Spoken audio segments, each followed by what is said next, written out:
క్రీస్తును వెంబడిస్తున్న పరలోకపు సేనలు ఎవరు? ఇది మన పాఠ్యాంశం. క్రీస్తును వెంబడిస్తున్న పరలోకపు సేనలు. బైబిలు ఎప్పుడు కూడా దేవుడు రాయించిన విధానం, ఒక చోట బైబిల్ను చదువుతున్నప్పుడు కొన్ని విషయాలు మనకు అర్థం కాకపోవచ్చు, కానీ ఏ విషయం అయితే మనకు అర్థం కావటం లేదో ఆ విషయాన్ని మనం మదిలో పెట్టుకుని బైబిల్ అంతా ఆలోచించగలిగిన నాడు, లేదంటే బైబిల్ అంతా చదవగలిగిన నాడు దేవుడు చాలా గొప్పగా బైబిల్ను మనకి నేర్పిస్తారు. అందులో ఉన్న సారం మనకు అర్థమైనప్పుడు, అక్కడ దేవుడు చెప్పాలనుకుంటున్న విషయం మనకు అర్థమైనప్పుడు వచ్చే ఆనందం ముందు, భూమి మీద ఏది ఆ ఆనందం ముందు సరిపోదు అని వాక్యాన్ని బాగా ధ్యానిస్తూ ఆలోచిస్తున్న వాడిగా నేను పొందుకున్న అనుభవం మీతో చెప్తున్నాను.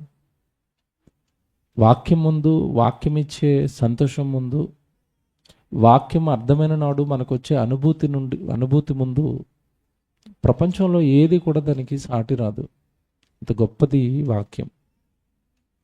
యుగాలలో, తరాలలో దేవుడు మరుగు చేసిన ఈ మహాజ్ఞానం ఒకప్పుడు పండితులకు, ఒకప్పుడు భూమి మీద ఉన్న గొప్ప గొప్ప చక్రవర్తులకు, రాజులకు, సామంతులకు, అధికారులకు, ధనవంతులకు ఎవ్వరికీ దక్కని ఆ భాగ్యం బైబిల్లో దేవుడు రాయించి, ఇదిగో ఈ అంత్య దినాలలో ఉన్న మనం మదిలో లేదా మన ఒడిలో ఈ జ్ఞానమంతా పోస్తున్నాడు దేవుడు. ఇప్పుడు బైబిల్ అర్థం కావటం, బైబిల్లో ఉన్న సంగతులు అర్థం కావటం నిజంగా ఒక వరం. వరం అని ఎందుకంటాను అంటే, అలా అర్థమైన నాడు, అందులో సారం మన హృదయంలోకి ఎక్కిన నాడు ఆ వాక్యం తెచ్చే మార్పు ఉంటుంది. చూసారు మనలో ఆ మార్పు అండి ప్రపంచంలో ఏది మనకి ఇవ్వలేదండి. వాక్యం తెచ్చే మార్పు ప్రపంచంలో ఏది మనల్ని మార్చలేదు. నిన్నటి దినం నేను కరీంనగర్ వెళ్ళాను సెమినార్కి. ఉదయకాలంలో 2 పాఠాలు మాట్లాడాను. అందులో ఒక అంశం చెప్పాను, నేను నెట్లో ఉంటుంది, మీరు వినండి. గమ్యమెరుగని యాత్రికులు అని మాట్లాడాను. ఆ సభకి కొత్తగా ఒక ఆయన వచ్చి కూర్చున్నారండి. అప్పుడప్పుడే ప్రభులోకి వచ్చారు. బైబిల్ గురించి ఏమీ తెలియదు పెద్దగా, వాక్యం గురించి పెద్దగా ఏమీ తెలీదు. ఆ గమ్యమెరుగని యాత్రికులు అన్న పాట విని నిజంగా ఆయన మొహంలో వచ్చిన ఆనందం, ఆయన చూపిస్తున్న సంతోషం కళ్ళల్లో కనబడిపోతుంది. నా దగ్గరకు వచ్చి ఒక మాట అన్నాడు. నిజంగా ఆ మాట నన్ను చాలా ఆనంద పెట్టింది. ఇప్పటి వరకు నా జీవితం ఒకటి, ఈ అంశం విన్న తర్వాత ఇదే నా జీవితానికి టర్నింగ్ పాయింట్, రేపటి నుండి నా జీవితం మరొకటి అన్నాడు. అంటే ఇంతకాలం నా గమ్యం తెలియకుండా బ్రతికేశాను భూమి మీద. ఎందుకు బ్రతుకుతున్నానో తెలీదు, ఏం చేస్తానో తెలీదు. ఇంతకాలానికి నాకు ఒక లక్ష్యం, నాకు ఒక గురి, నాకు ఒక గమ్యం ఉంది అని వాక్యం నుంచి మీరు చూపించారు. రేపటి నుంచి నా జీవితం మరోలా ఉంటుంది, ప్రభువుకు దగ్గరగా ఉంటుంది అని చెప్పగానే నాకు అప్పుడు అనిపించింది, ఓహో, వాక్యం తెచ్చే మార్పు కానీ, వాక్యం ఇచ్చే అనుభూతి కానీ, దాని ముందు ఇక ఏది సరిపోదు. మనం ఊరకనే ప్రతిసారి లేఖనాల పరిశోధన సదస్సు వీలు దొరికినప్పుడల్లా, ఖాళీ దొరికినప్పుడల్లా ఎవరో ఒకరు ముందుకొచ్చి ఎందుకు చేస్తారు ఈ సెమినార్లో అంటే, ఏ మాట ఎవరి జీవితాన్ని ఎలా దేవుడికి దగ్గర చేస్తుందో ఎవరికి తెలీదండి. ఏ మాట ఎవరి జీవితాన్ని మారుస్తుందో, ఏ మాట ఎవరి జీవితానికి ధైర్యం ఇస్తుందో, ఏ మాట ఎవరి జీవితాన్ని ఆదరిస్తుందో మనకు తెలీదు. కనుక దేవుడు వాక్యానికి ఉన్న గొప్పతనం అది. జీవితాలను మరోవైపు మార్చగలుగుతుంది, జీవితాన్ని మరోవైపు తీసుకుని వెళ్ళిపోగలిగిన శక్తి వాక్యానికి ఉంది. అది ప్రపంచంలో ఈ శక్తి మరెవ్వరికి లేదు. మనుషులు మాట్లాడితేనండి మారినట్టుగా మారతారు, తర్వాత కొద్ది కాలానికి చెడిపోతారు. కానీ వన్స్ దేవుడి మాట కనుక తన మదిలోనికి వెళితే, లేదా దేవుడి మాటల్లో ఉన్న సారం కనుక పూర్తిగా మనసులోనికి ఎక్కగలిగితే, ఆ వ్యక్తిలో నుంచి వచ్చే మార్పు అండి చాలా గొప్పగా ఉన్నతంగా ఉంటుందని మనం చెప్పచ్చు.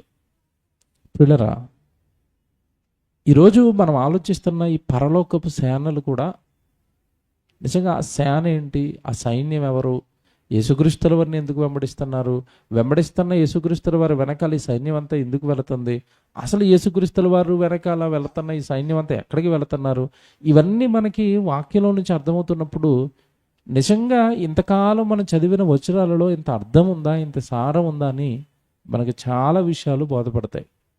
ప్రియులరా, ఈ ఎక్కడుంది మనం టైటిల్ పెట్టిన ఈ అంశం అంటే ప్రకటన గ్రంథంలోని మాటది. ఒకసారి ప్రకటన గ్రంథం 19వ అధ్యాయం తీయండి. 13వ వచనం చదువుదాం ఒకసారి. ప్రకటన గ్రంథం 19వ అధ్యాయం 13వ వచనం చదువుదాం. రక్తములో ముంచబడిన వస్త్రము ఆయన ధరించుకొని ఉండెను, మరియు దేవుని వాక్యము అను నామము ఆయనకు పెట్టబడి ఉన్నది. ఇదేనండి టైటిల్. పరలోకమందున్న సేనలు శుభ్రమైన తెల్లని నారబట్టలు ధరించుకుని తెల్లని గుర్రములెక్కి ఆయనను వెంబడించుచుండిరి. ఇదటండి. ఒక ఆయన ఉన్నారట, ఆయన 13వ వచనంలో రక్తములో ముంచబడిన వస్త్రం ఆయన ధరించుకున్నాడట. పైగా అంటే ఆయన ఎలాంటి క్యారెక్టర్ కలిగిన వాడు ఆ గుర్రం మీద కూర్చున్నాయని చెప్తున్నారు. రక్తముతో కూడిన వస్త్రం ధరించుకున్నవాడు. నెక్స్ట్ ఆయనకున్న మరొక క్వాలిఫికేషన్ ఏంటంటే మరియు అన్నట్టు, చూసారా, మరియు అంటే ఇంకొకటి ఉంది. మరియు దేవుని వాక్యము అను నామము ఆయనకు పెట్టబడి ఉన్నది. ఇంతకీ ఎవరికి ఉంది దేవుని వాక్యం అనే నామం? ఎవరైనా మీకు ఈజీగా తెలుసు. దేవుని వాక్యము అనే నామం దేవుడు ఎవరికి పెట్టాడు? యేసుక్రీస్తుల వారికి. అంతే కదండి. ఆది యందు వాక్యము ఉండెను, వాక్యము దేవుని వద్ద ఉండెను, వాక్యము దేవుడై ఉండెను. ఎవరా వాక్యం అంటే ఆ వాక్యమే శరీరధారిగా కృపా సత్య సంపూర్ణుడిగా మన మధ్య నివసించాను. యోహాను సువార్త 1వ అధ్యాయం 1వ వచనం, యోహాను సువార్త 1వ అధ్యాయం 14వ వచనంలో మనం చదువుకుంటాం ఇవి. అంటే ఇప్పుడు క్లారిటీ వచ్చింది మనకు అక్కడ. అంటే ఈ రక్తముతో కూడిన వస్త్రము ధరించుకున్నది దేవుని వాక్యము అని నామం కలిగినది ఎవరు అంటే యేసుక్రీస్తుల వారు అని మనకు అర్థమైంది మొదట. ఇప్పుడు యేసుక్రీస్తుల వారు అన్నది మనకు క్లారిటీ వచ్చిన తర్వాత నెక్స్ట్ వెంటనే అక్కడ ఏం చెప్తున్నారు అంటే 14వ వచనంలో, మరియు పరలోకమందున్న సేనలు శుభ్రమైన తెల్లని నారని బట్టలు ధరించుకుని తెల్లని గుర్రములెక్కి ఆయనను వెంబడించుచుండిరి. ఏమంటే ఇక్కడ ఆగాలండి. ఇది అంశంగా టైటిల్గా పెట్టి మరీ నేర్చుకోవాలి అంటే నేర్చుకోవాలి. ఎందుకు అంటే మీరు యేసుక్రీస్తుల వారు వెనకాల తెల్లని గుర్రం ఎక్కి సేనలు అనగానే ఎవరిని వేస్తారు చెప్పండి? విజువల్స్ కానీ ఫోటోల్లో కానీ ఎవరిని ఇస్తారు? మీరు ఏం చూసారు చెప్పండి? యేసుప్రభు తెల్ల గుర్రం మీద కూర్చుంటాడు. వెనకాల అందరిని ఎవరిని వేస్తారు? దేవదూతలను వేస్తారు. ఇంతకాలం ఆ తెల్లని వస్త్రాలు ధరించుకుని పరలోకపు సేనలు అనగానే అందరూ ఏమనుకున్నారంటే దేవదూతలనే. కాదు, ఇదే ట్విస్ట్. ఇక్కడ ట్విస్ట్ ఏంటంటే ఆ పరలోకంలో ఉన్న సేనలు దేవదూతలు కాదు. ఎవరో చెప్తాను, కొంచెం నెమ్మదిగా ఆలోచించాలి. ఎందుకంటే ప్రకటన గ్రంథం కదా ఇది. ప్రకటన గ్రంథం అర్థం చేసుకోవటం చాలా కష్టం. అర్థం చేసుకోవటం కష్టమై చాలామంది అపార్థం చేసుకుని రకరకాల మాటలు రాసేశారు. ఏమంటే నిజంగా మన యూనివర్సిటీలో ఈ ప్రకటన గ్రంథానికి సంబంధించిన పాఠాలు చాలా ఉంటాయి. సూర్యుని ధరించిన స్త్రీ అని, 1000 ఏండ్ల పరిపాలన అని, 7 ఏండ్ల శ్రమలు అని తెలుసు కదా మీకు. మీరు ఎగ్జామ్స్ వరకు వస్తే ఆ పాఠాలు నేర్చుకుంటే ఈ విషయాలన్నీ మీకు అందులో ఉంటాయి. ఏమంటే సూర్యుని ధరించిన స్త్రీ అంటే ఎవరో తెలియదు ఈ లోకానికి. సూర్యుని ధరించిన స్త్రీ అనగానే చాలామంది మరియమ్మ గారు అనుకుంటారు. మన మధ్యకాలంలో ఎవరో ఎగ్జామ్స్లో రాయమంటే డాడీ గారు చెప్తున్నారు మరియమ్మని రాయిస్తారట. ఇది ఏంటంటే బ్యాచ్ చదువుకోని బ్యాచ్ ఇది. పాఠాలు చదువుకోరు, పాఠాలు వినరు, పరీక్షలకు వెళ్ళిపోతారు, ప్యాడ్లు పెట్టుకుని ఏది పడితే అది రాసొస్తారాడ. నీకు ఎవరు చెప్పారు మరియమ్మని? ఎక్కడ రాయబడింది? అంటే ఈ ప్రకటన గ్రంథం అంత కష్టం. ఎవరెవరో ఏవో వ్యాఖ్యానాలు చేసేశారు. ఏది రైట్ అన్నది తేల్చుకోలేని పరిస్థితిలో క్రైస్తవ్యం ఉండిపోయింది. మనం ఆలోచిద్దాం. నిజంగా యేసుక్రీస్తుల వారి వెనకాల పరలోకంలో ఉన్న దూతలు వస్తాయా? దూతలే వెంబడిస్తున్నాయా? ఎవరిని వెంబడించమన్నాడు? ఎందుకు వెంబడించమన్నాడు? ఇంతకీ ఈ ఈ ఈ పరలోకపు సేనలు ఆయన వెనకాల వెళుతున్నాయంటే అసలు యేసుక్రీస్తుల వారు ఎక్కడికి వెళ్తున్నాడు? ఇదంతా మనకి ఒక్కొక్కటి బైబిల్లో ఉన్న మిగతా పుస్తకాలన్నీ చదువుకుని ఆ విషయాలన్నీ ఒక్కొక్కటి మనం అర్థం చేసుకుంటున్నప్పుడు ఇదా విషయం అని ఒక క్లారిటీ మీకు కరెక్ట్గా గంట తర్వాత వస్తుంది. ఓకేనా? క్లారిటీ రావడానికి ఎంతసేపు పడుతుంది? గంట. ఇప్పుడు పరిస్థితి ఎలా ఉందంటే, ఒకప్పుడండి ఏదైనా ఫేస్బుక్లో కానీ యూట్యూబ్లో చూసేటప్పుడు అరగంట, 20 నిమిషాలు, 30 నిమిషాలు, గంట ఉండేవి. ఈ మధ్యకాలంలో ఒక ట్రెండ్ వచ్చింది, రీల్స్ అట. రీల్ అంటే అర్థం ఏంటి? 1 నిమిషంలో అయిపోవాలా. ఇది కూడా వీడికి కంగారు ఆగదు. ఓ 3 నిమిషాలు ఉందంటే చూడండి, ఇలా తిప్పేస్తాడు పైకి దాన్ని. నిమిషం ఉంటేనే చూస్తున్నారండి. ఆ నిమిషంలో వీడికి కొట్టే తెచ్చే అన్నట్టుగా అంతా వచ్చేయాల, ఇన్స్టెంట్ అనమాట. ఒకప్పుడు తలస్నానం చేయాలంటే, మా చిన్నప్పుడు అండి, తలస్నానం అంటే ఒక యుద్ధం. ఎందుకంటే ఒక పేటేసి కూర్చోబెట్టి పక్కన వేడి నీళ్ళు పెట్టి ఇటుపక్క ఇంత గుండుకు పట్టుకొచ్చేవారు కుంకుడుగాయలు వేసి, ఆ కుంకుడుగాయలు వేడి నీటిలో నానబెట్టి వాటిలో పిసికి ఎప్పటికో రసం వచ్చేది. అదంతా నెత్తి మీద పోస్తే 4 రౌండ్లు వేస్తే కానీ నెత్తి మీద నొరగరాదు. కుంకుడుగాయలతో తలస్నానం చేశారు ఎవరైనా? ఫస్ట్ ట్రిప్కి నురుగు రాదు. మురుకంతా పోతే కానీ నురుగు రాదు. అది ఈలోపు కళ్ళు మండిపోయి ఒళ్ళు మండిపోయి అసలు అదొక రకమైన యుద్ధం. అందుకే మనుషులు ఏం చేశారంటే, కుంకుడుగాయల స్నానం వద్దు ఏమొద్దు, ఇలా నొక్కగానే టింగ్ మన వస్తుంది. ఏంటది? నెత్తి మీద వేసుకుని ఇలా రుద్దుకోగానే నురుగు వచ్చేస్తుంది. ఆ నురుగుతో పాటు జుట్టు కూడా వెళ్ళిపోతుంది. అంతే కదండి. ఈరోజు అందరికీ బోడిగుండ్లు ఎందుకు? ఒకప్పుడు కుంకుడుగాయలు స్నానం చేసినప్పుడు బోడిగుండ్లు అయ్యాయండి ఎవరికైనా. ఇన్స్టెంట్ షాంపూలు వచ్చాయి, నాకు తొందర, నేను కుంకుడుగాయలతో చేయలేను, నాకు షాంపూ కావాలన్నాడు. ఈ షాంపూ అనగానే కెమికల్, అది కెమికల్తో మురుకుపోతుంది, జుట్టు కూడా పోతుంది. అంటే ఇది ఎందుకు చెప్పానంటే మీకు, ఇప్పుడు ప్రపంచానికి ప్రజెంట్ ఈ ఏమంటారు దాన్ని, సమాజానికి ఓపిక లేదు. పరీక్ష ఏమంటే నెమ్మదిగా ఆలోచించే ఆ ఓపికను కోల్పోయారు. వెంట వెంటనే. నేను మధ్యకాలంలోనంటే ఎక్కడో ప్రసంగం చెప్పానండి. ఎక్కడ అంటే మెహదీపట్నంలో ప్రసంగం చెప్పాను. బాప్తీసం తీసుకున్న వాళ్ళు వాక్యం నేర్చుకోవాల్సిన అవసరం లేదా అని ఏదో టైటిల్ పెట్టాను. నాకు టైటిల్ ఎగ్జాక్ట్ గుర్తులేదు, కంటెంట్ మాత్రం అదే. అప్పుడు నేను చాలా వివరంగా పాత నిబంధన నుండి దేవుడు వాక్యం నేర్చుకోమంటున్నాడు అన్న సంగతులన్నీ చెప్పానండి. సవివరంగా అది 1:20 నిమిషాలే ఏముంటుంది. ఆ మెసేజ్ అయిపోయిన తర్వాత రోజుకి ఒక అతను కామెంట్లు పెట్టాడండి కింద, అన్నయ్య మీ వాక్యం చాలా బాగుంటుంది, కానీ మేము 1 గంట సేపు కూర్చోలేకపోతున్నాను అంటున్నాడు. అంతసేపు చెప్పకండి, చిన్న మెసేజ్ చెప్పేయండి అంటే ఏం లేదు. ఇప్పుడు అలా మారిపోయిందండి. దేవుడు వాక్యం దగ్గర కూడా 1 గంట సేపు కూర్చోలేని భక్తులు ఏర్పడ్డారు. అంత గొప్ప విశ్వాసాలు ఏర్పడ్డాయి. వీళ్ళు దేవుడి కోసం ప్రాణాలు ఇవ్వండి అంటే వస్తారండి వీళ్ళు? 1 గంట సేపు దేవుడికి సమయం ఇవ్వలేనోడు ప్రాణం ఇవ్వమంటే ఇస్తాడా? అంటే భక్తికి ఎంత దూరంలో నిలబడిపోయిందో చూడండి. నేను ముందే చెప్తున్నాను, అందుకే నాది 1 గంట పట్టేస్తుందని. మళ్ళీ ఇన్స్టెంట్ కోరుకుంటారేమో మీరని. పని అవ్వదు. ఖచ్చితంగా ప్రకటన గ్రంథంలో ఉన్న సారం అర్థం కావాలి అంటే బైబిల్లో ఉన్న ఆయా సందర్భాలు తిరిగి వస్తే కానీ ఇక్కడ ఉన్న విషయాలు అనేవి అర్థం కాదు. చాలా టఫ్, ఇది ఒక రకంగా కష్టం. కానీ మనం ఆలోచిస్తూ మిగతా సందర్భాల్లో దీనికి జోడించుకుంటూ నేర్చుకున్నప్పుడు ఈజీగా అయిపోతాయి.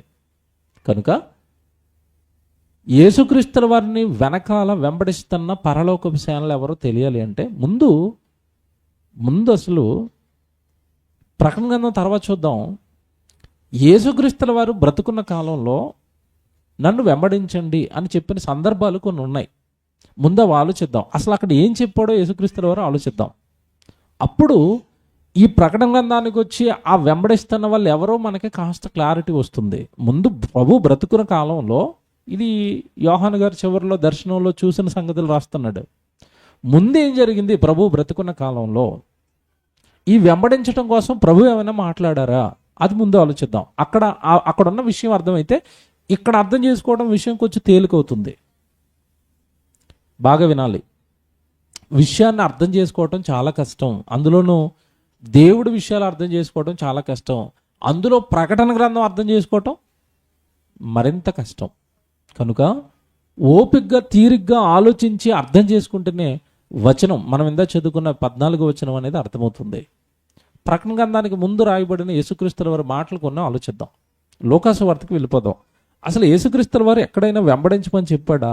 ఒకవేళ వెంబడిస్తే ఎలా వెంబడించమని చెప్పాడు? ఎందుకు వెంబడించమని చెప్పాడు? ముందు ఒక వచనం చూద్దాం. లోకాసు వార్త 9వ అధ్యాయం చూద్దాం. 23వ వచనం అలా తీసుకోండి. లోకాసు వార్త 9వ అధ్యాయం 23వ వచనం చూద్దాం. మరియు ఆయన అందరితో ఇట్లనెను, అదిగో ఎవడైనను నన్ను వెంబడింపగోరిన ఎడల తన్ను తాను ఉపేక్షించుకోవటం అంటే తగ్గించుకోవటం. తన్ను తాను తగ్గించుకోవాలి. తన్ను తాను తన కోసం కొన్ని విడిచిపెట్టేయాలి. ఉపేక్షించుకోవటం అంటే తనకి కొన్ని విడిచిపెట్టేయాలి.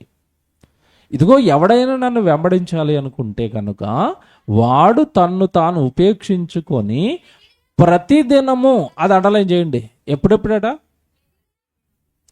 నన్ను ఎప్పుడెప్పుడు వెంబడించమన్నాడు యేసుక్రీస్తుల వారు? ప్రతిదినం. క్రైస్తవులు యేసుప్రభు దగ్గరికి ఎప్పుడు వెళ్తారండి? ఓపెన్గా చెప్పండి, ఎప్పుడు వెళ్తారు? ఆదివారం. అదే అతి కష్టం మీద గంట. ఆ గంటలోనూ మళ్ళీ ఎన్నో కష్టాలు, ఎన్నో వేదనలు, ఎంత ఉక్కబోతలు, మళ్ళీ ఎంత ఫ్యాన్లు ఉండాలి. ఏమంటే మన సంఘంలో ఒక ఆయన అయితే అరుణ్ అన్న అర్థమాను బాధపడిపోతారు. అన్న ఏసీలు పెట్టేద్దామన్నా బాధపడిపోతున్నారు పాపం, వేడొచ్చేస్తుంది. చూసారా, సంఘం పట్ల వస్తున్న పిల్లలు చల్లగా వాక్యం వింటారు. ఇది కూడా ప్రజల పరిస్థితి అలా ఉంది. వేడిని ఓర్చుకోలేరు, కష్టాన్ని ఓర్చుకోలేరు, బాధను ఓర్చుకోలేరు. అన్ని వస్తువులు ఉంటే కానీ వాక్యం వినిపించటం కష్టమైపోతుంది. కానీ యేసుక్రీస్తుల వారు అంటున్నారు, ఇదిగో నా దగ్గరికి మీరు ప్రతిరోజు రావాలి, ప్రతిదినము అన్నడా. ఆ తర్వాత అంటున్నాడు చూడండి, ప్రతిదినము తన సిలువని ఎత్తుకుని. ఏమంటే ఊరకనే రమ్మంటున్నాడా, వెనకాల నడ్డి మీద సిలువ వేసుకుని రమ్మన్నాడా? ఇప్పుడు ఇది ఎలాగొంది చూడండి. ఊరకే వెనకాల రమ్మంటేనే కష్టం. అలా కాదట, ప్రతిరోజు రావాలట. బాగా వినాలి ఇవి కండిషన్స్. యేసుక్రీస్తుల వారి వెనకాల ప్రతిరోజు రావాలట. వచ్చేటప్పుడు ఊరకనే రాకూడదట. నడ్డి మీద ఏం వేసుకుని రావాలట? సిలువ అనగానే అర్థం ఏంటి? సిలువ అనగానే అర్థం ఏంటి చెప్పండి? శ్రమలు, కష్టాలు, కన్నీళ్ళు అవన్నీ భుజం మీద వేసుకుని నా వెనకాల నువ్వు రావాలి అన్నాడు. ఇలా చెప్తే ఎవరైనా వెనకాల వస్తారండి? వస్తారా? ఇది చెప్తే రారు కనుక ఈ మధ్యకాలంలో బోధకులు ఏమన్నారంటే, యేసు ప్రభు దగ్గర రా, నీ దుఃఖ దినములు సమాప్తమగును అంటున్నట్టు. ఈ ఎలాగుంది ప్రజలకి? అసలు ఒరిజినల్గా యేసు ప్రభు చెప్పింది చెప్పాలి. ఒరే నా వెనకాల వస్తున్నావా, నీకు సిలువడిపోద్దాను అలా. ప్రతిదినము శ్రమలు అనాలా, ప్రతిదినము కష్టాలు అనాలా. ఏమండి, నిజాన్ని ఉన్నదన్నట్టుగా చెప్తే ఎవరు ఒప్పుకుంటారు, ఎవరు వెంబడిస్తారు? నిజానికి క్రైస్తవ్యం చాలా దూరంలో ఉంది. అందుకే మన 1000 రూపాయల కష్టార్జితాన్ని పిల్లలకు పెట్టుకోక, మన కుటుంబంలో ఏవో కొనుక్కోక, వస్తువులు కొనుక్కోక, కుటుంబంలో పరిస్థితులు బాగోకపోయినా మనం ఏమంటే ఇక్కడ కూర్చున్న ఈ మియాపూర్ సంఘం అనగానే ఒక రకంగా రండి త్యాగాలకు నిలయం. త్యాగాలు నిజంగా ఒక్కొక్కరు ఒక్కొక్క త్యాగం అండి, వర్ణనాతీతం. ఈరోజు సెమినార్ పెడతాను ఆయనేమి బాగా ధనవంతుడు ఏం కాదు. వాళ్ళకి కష్టాలు ఉంటాయి ఇంట్లో, వాళ్ళకి బోల్డ్ ఈఎంఐలు ఉన్నాయి నెలసరికి. అయినా సరే దేవుడి కోసం ఏదో చెయ్యాలి. ఇవన్నీ ఏంటంటే కష్టాలు, శ్రమలు, కన్నీళ్ళు. ఇవన్నీ మోస్తూ నన్ను నువ్వేం చేయాలి? వెంబడించాలి. ఏమంటే మియాపూర్ సంఘం అనగానే మీకు తెలియదు, కానీ పైన చాలామంది ఏమనుకుంటారంటే, అంటే సెమినార్లు పెడతాం, అంటే సభలు, అంటే పాటలు దిగుతాయి, అంటే సినిమాలు తీస్తారు, ఏవైనా అది పెద్ద ధనవంతుడు సంఘం అనుకుంటారు అందరూ. నిజం, పైన మన మీద ఉన్న టాక్ ఇదే. మియాపూర్ సంఘం అనగా బాగా ధనం ఉన్న సంఘం, బాగా డబ్బులు ఉన్న సంఘం, వాళ్ళు ఏదైనా చేస్తారు. మనం ఎన్ని కష్టాలతో చేస్తున్నామో వాళ్ళకి తెలియదు. దూరం ఉన్న వాళ్ళకి ఏం తెలుస్తుందండి? దగ్గరున్న మనకి తెలుసు మనం పడే కష్టాలు. నేను చాలాసార్లు సువార్తకి వెళ్తాను కదా, వాళ్ళు అంటారు, ఏవైనా మీ సంఘం అని అదిరిపోద్దన్న మీదే అంటారు. ఒక రకంగా సంతోషంగానే ఉంటుందండి లోపల. సంఘానికి పేరు వస్తే ఆనందం కదండి. సంఘాన్ని ఎవరైనా పొగుడుతుంటే నిజంగా చెప్తున్నానండి, నన్ను ఎవరైనా ప్రసంగం సూపర్ అన్నారనుకోండి, పెద్దగా ఏమీ ఎక్కదు లోపలికి. మీ సంఘం సూపర్ అన్న అన్నారనుకోండి, నిజంగా చెప్తున్నానండి, ఎక్కడ లేనిది వస్తుంది లోపల నుంచి. మా సంఘానికి పేరు వచ్చింది. ఎందుకంటే సంఘం ఎవరిది? క్రీస్తుది. సంఘానికి పేరు వస్తే ఎవరికి పేరు వచ్చినట్టు? క్రీస్తుకి. భలే బ్రతుకుతా. ఏమండి, సంఘం బాగుందంటే అర్థం ఏంటంటే క్రీస్తు కోసం మీరు భలే బ్రతుకుతున్నారండి అని అర్థం. దానికి మించిన ఆనందం ఏముంటుందండి? దానికి మించిన సంతోషం ఏముంటుంది? ఇక్కడ మీరు క్రీస్తును వెంబడించండి, నన్ను వెంబడించండి అని చెప్పిన ఆయన ప్రతిదినము వెంబడించాలట, ఎవ్రీడే రావాలట ఆయన వెనకాల, ప్రతిదినము వెంబడించాలట. తర్వాత ఒక కండిషన్ ఏంటంటే వెంబడించే వాళ్ళకి ఊరకనే రాకూడదట. తన సిలువను ఎత్తుకొని నన్ను వెంబడింపవలెను. ఇది అండర్లైన్ చేయండి, చివరి పదం వెంబడింపవలెను అన్నాడు కదా. వెంబడించండి అంటే అర్థం ఏంటి? నన్ను వెంబడించండి అంటే అర్థం ఏంటి? నువ్వు నా వెనకాల రావాలి. ఇంతకీ ఆయన ఎక్కడికి వెళ్తున్నాడు? ఇది ప్రశ్న. ఇంతకాలం మనకు తెలియంది ఇదే. యేసుక్రీస్తుల వారు నన్ను వెంబడించండి, నన్ను వెంబడించండి, నన్ను వెంబడించండి. బాగా వినండి, నన్ను వెంబడించే వాళ్ళు ఎలాంటి వాళ్ళు అయి ఉండాలంటే, నన్ను వెంబడించే వాళ్ళకి ఎలాంటి మనసు ఉండాలంటే, వాళ్ళను వాళ్ళు ఉపేక్షించుకోవాలి, తన్ను తాను తగ్గించుకోవాలి. నా కోసం ఏదైనా విడిచిపెట్టే మనసు అతనికి వచ్చేయాలి. ఫస్ట్ కండిషను తన్ను తాను ఉపేక్షించుకొని. నెక్స్ట్, నాకు ఎప్పుడో ఖాళీగా ఉన్నప్పుడు వస్తానంటే కుదరదట. ప్రతిదినము చూసారా కండిషన్స్ ఎలా ఉన్నాయో? తన్ను తాను ఉపేక్షించుకోవాలి మొదట. నెక్స్ట్, ప్రతిదినము నన్ను వెంబడించాలి. వెంబడించేటప్పుడు కండిషన్ ఏంటంటే ఇంకొకటి, తన సిలువను ఎత్తుకుని నన్ను. ఏమండి ఇవన్నీ ఎలాగున్నాయి ఇప్పుడు మీకు? ఫస్ట్ రెఫరెన్స్ ఎలాగుంది? ఏంటి యేసుప్రభు వెనకాల వెళ్ళటం అంటే ఇంత కష్టమా? ఇంతకీ వెళ్ళే వాళ్ళకి, తన వెనకాల వచ్చే వాళ్ళందరికీ రూల్స్ ఎందుకు పెట్టాడు యేసుప్రభు? నిన్ను నువ్వు తగ్గించుకోవాలి నాయనా, ఏ త్యాగానికైనా సిద్ధపడాలి నాయనా అన్నాడు ఒకటి. రెండోది, నువ్వు ప్రతిరోజు నా వెనకాల రావాలి నాయనా అన్నాడు. మూడోది, నీ సిలువ అనగా నీ శ్రమలు నీ కష్టాలు భరిస్తూనే నా వెనకాల రావాలి. ఎవడో మాట్లాడుతానండి, నా వెనకాల వస్తే సిలువ పోద్దన్నాడా, సిలువ వేసుకుని నా వెనకాల రండి అన్నాడా? అంటే ఇప్పుడు ఏం చెప్పండి, మీకు ఏం అర్థమని చెప్పండి. క్రైస్తవ్యం అంటే ఏంటి? శ్రమలండి, కష్టాలండి, బాధలండి. దేవుడి కోసం మనం ఏదో చేయాలనుకుంటాం, సైతాన్ గడు మనం చేయనివ్వడు, ఇంకొక రకమైన ఇబ్బంది పెడతాడు, ఇంకొక రకమైన ఇరుకుల్లో పడతాం. దానివల్ల మనం ఏదో అప్సెట్ అయిపోతాం. మరేమి అప్సెట్ అవ్వకండి, మరేం బాధపడకండి. క్రైస్తవుడు క్రీస్తు కొరకు బ్రతకాలనుకున్నప్పుడు నడ్డి మీద ఎప్పుడు ఏముంటుంది? సిలువ ఉంటుంది. కొన్ని సందర్భాల్లోనండి అసలు మనం చెయ్యని తప్పుకండి బాధ భరించాల్సి వస్తుందండి, మాటలు తినాల్సి వస్తుంది. ఈ మధ్యకాలంలో ఒక రోజంతానండి నేను చాలా మౌనంలోకి వెళ్ళిపోయాను. భోజనం తినబుద్ధి అవ్వలేదు. అది ఒక రకంగా చాలా అప్సెట్ అయిపోయాను ఒక రోజంతా నేను. ఎందుకయ్యానంటే నాకు తెలియని విషయానికి నేను నిందితుడి కింద నిలబడ్డాను. ఒక విషయంలో మీకు చెప్తాను చూచాయిగా. ఎవరో నాతో మీటింగ్ పెట్టించాలనుకున్నారు, కన్వీనర్ మీటింగ్ పెట్టించాలనుకుంటే నేను ఓకే, వాళ్ళు అడిగారు మీటింగ్, నేను వెళ్ళాను, మాట్లాడాను, వచ్చాను. నేను మీటింగ్ అంతా అయిపోయి వచ్చేసిన తర్వాత నాకు అర్థమైంది, నాకు తెలిసిన ఒక వార్త ఏంటంటే, ఆ మీటింగ్ పెడతానన్న కన్వీనర్ ఏమో నాతో మీటింగ్ పెట్టాలనుకున్నాడు. తర్వాత ఆయన చుట్టూ ఉండే సహోదరులు కొంతమంది మన దగ్గర ఉన్న ఒక పెద్ద ఆయనతో మీటింగ్ పెట్టాలనుకున్నారు, ఒక ఆయనతో వేరే స్పీకర్తో మీటింగ్ పెట్టాలనుకున్నారు. ఇతనేమో లేదు నేను సీనాతో పెడతానని నాతో పెట్టాడు. వెనకాల మీటింగ్ వెళ్ళి మాట్లాడి వస్తాను తప్పండి, ఏం జరుగుతుందో వాళ్ళ దగ్గర ఏం జరుగుతుందో మనకి ఏం తెలుస్తాయి? నేను వెళ్ళాను, మాట్లాడాను, వచ్చేసాను. కొంతమంది ఎవరైతే ఆ పెద్ద అయిన స్పీకర్ ఉన్నారో ఆయనకి ఫోన్ చేసేట, ఇదిగో మీరు వస్తానంటే మిమ్మల్ని రానివ్వకుండా సీనాన్ని వెళ్ళి అక్కడ ప్రసంగం మాట్లాడేటని ఆయనకి చెప్పారట.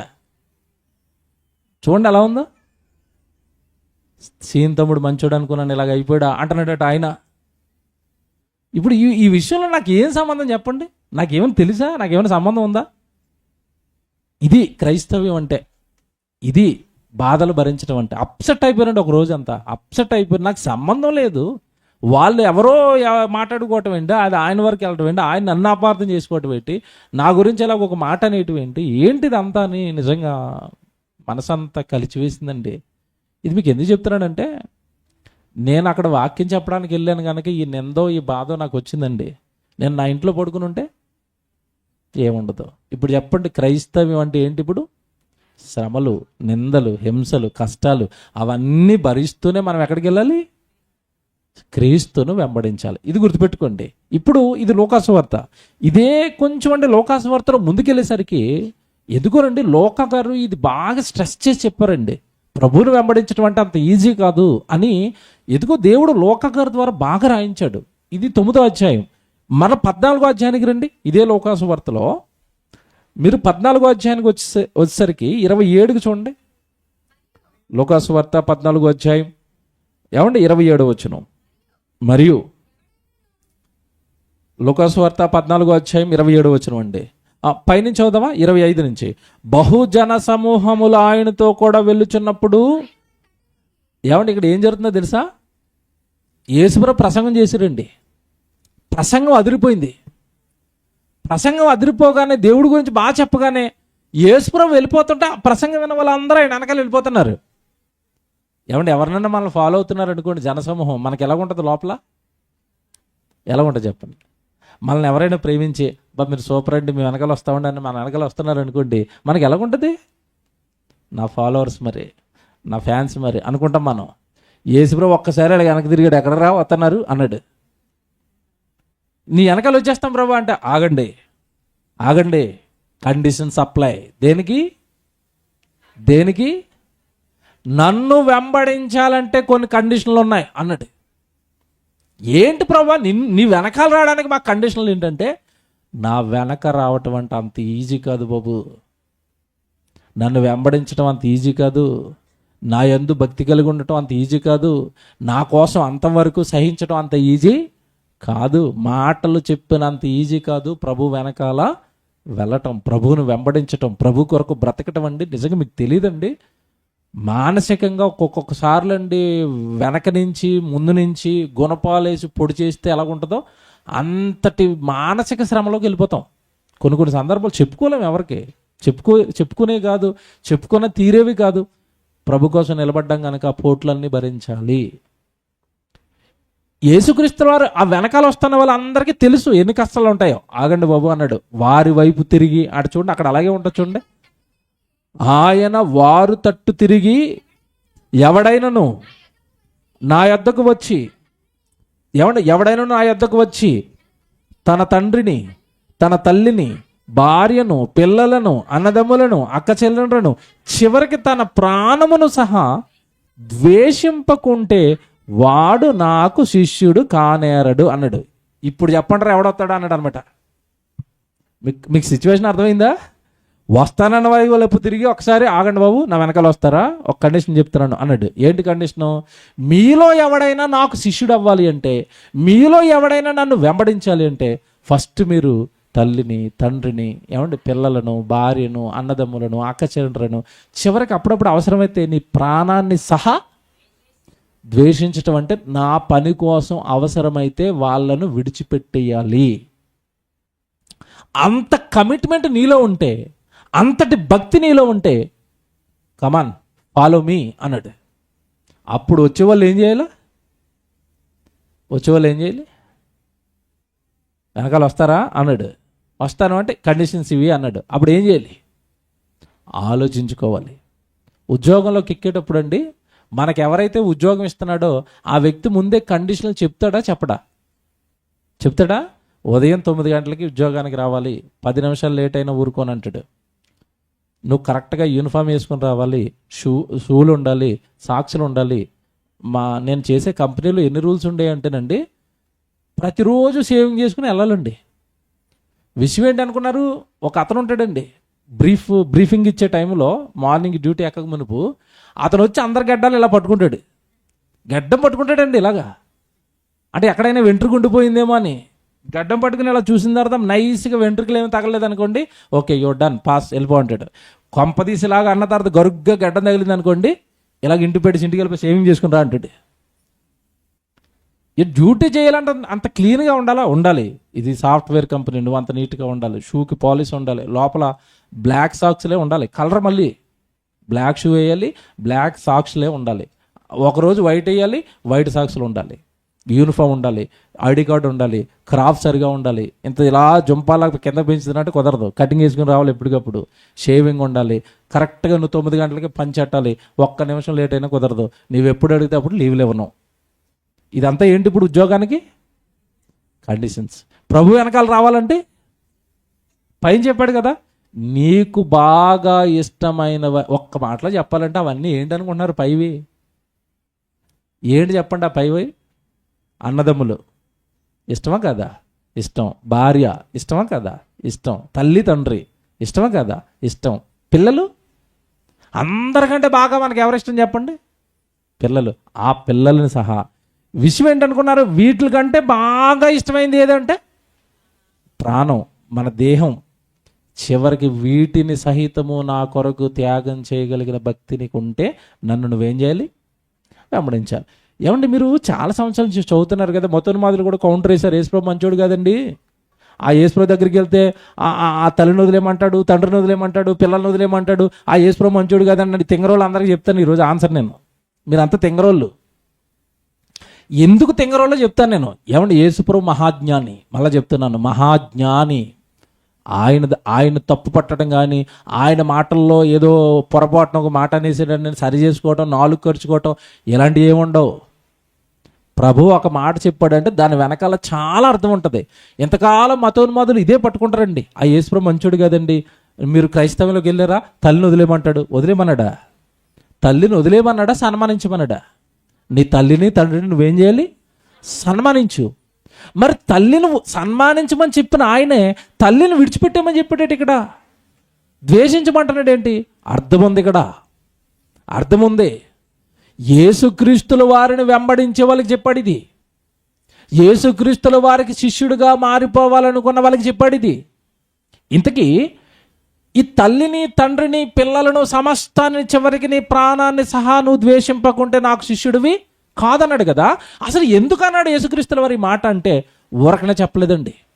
ఆయన ఎప్పుడు కూడా అన్యాయంగా తల్లిని వదిలేండి పిల్లలను వదిలేండి అని చెప్పడం. ఒక రీజన్ ఉంటుంది అక్కడ, ఏదో కారణం ఉంటుంది.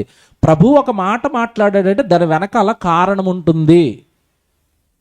సిలువలో చచ్చిపోతూ తల్లిని విడిచిపెట్టాడా? శిష్యుడికి అప్పగించాడా? అంతటి బాధ్యతగా ఉన్నాడు కదా తల్లి మీద. ఆయనే బాధ్యతగా ఉన్నప్పుడు మనల్ని వదిలేమంటాడా?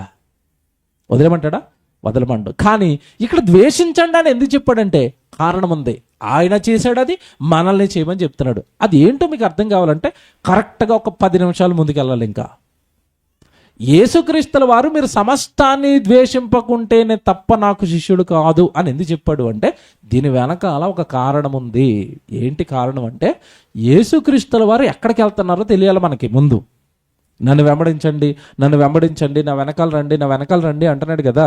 ఇంతకీ ఈయన ఎక్కడికి వెళ్తున్నాడు? ఎక్కడికి వెళుతూ నా వెనకాల రండి అంటున్నాడు? ఇది మనకి తెలియాలి. ఎక్కడికి వెళ్తున్నాడో చెప్తాను ముందు. ప్రకటన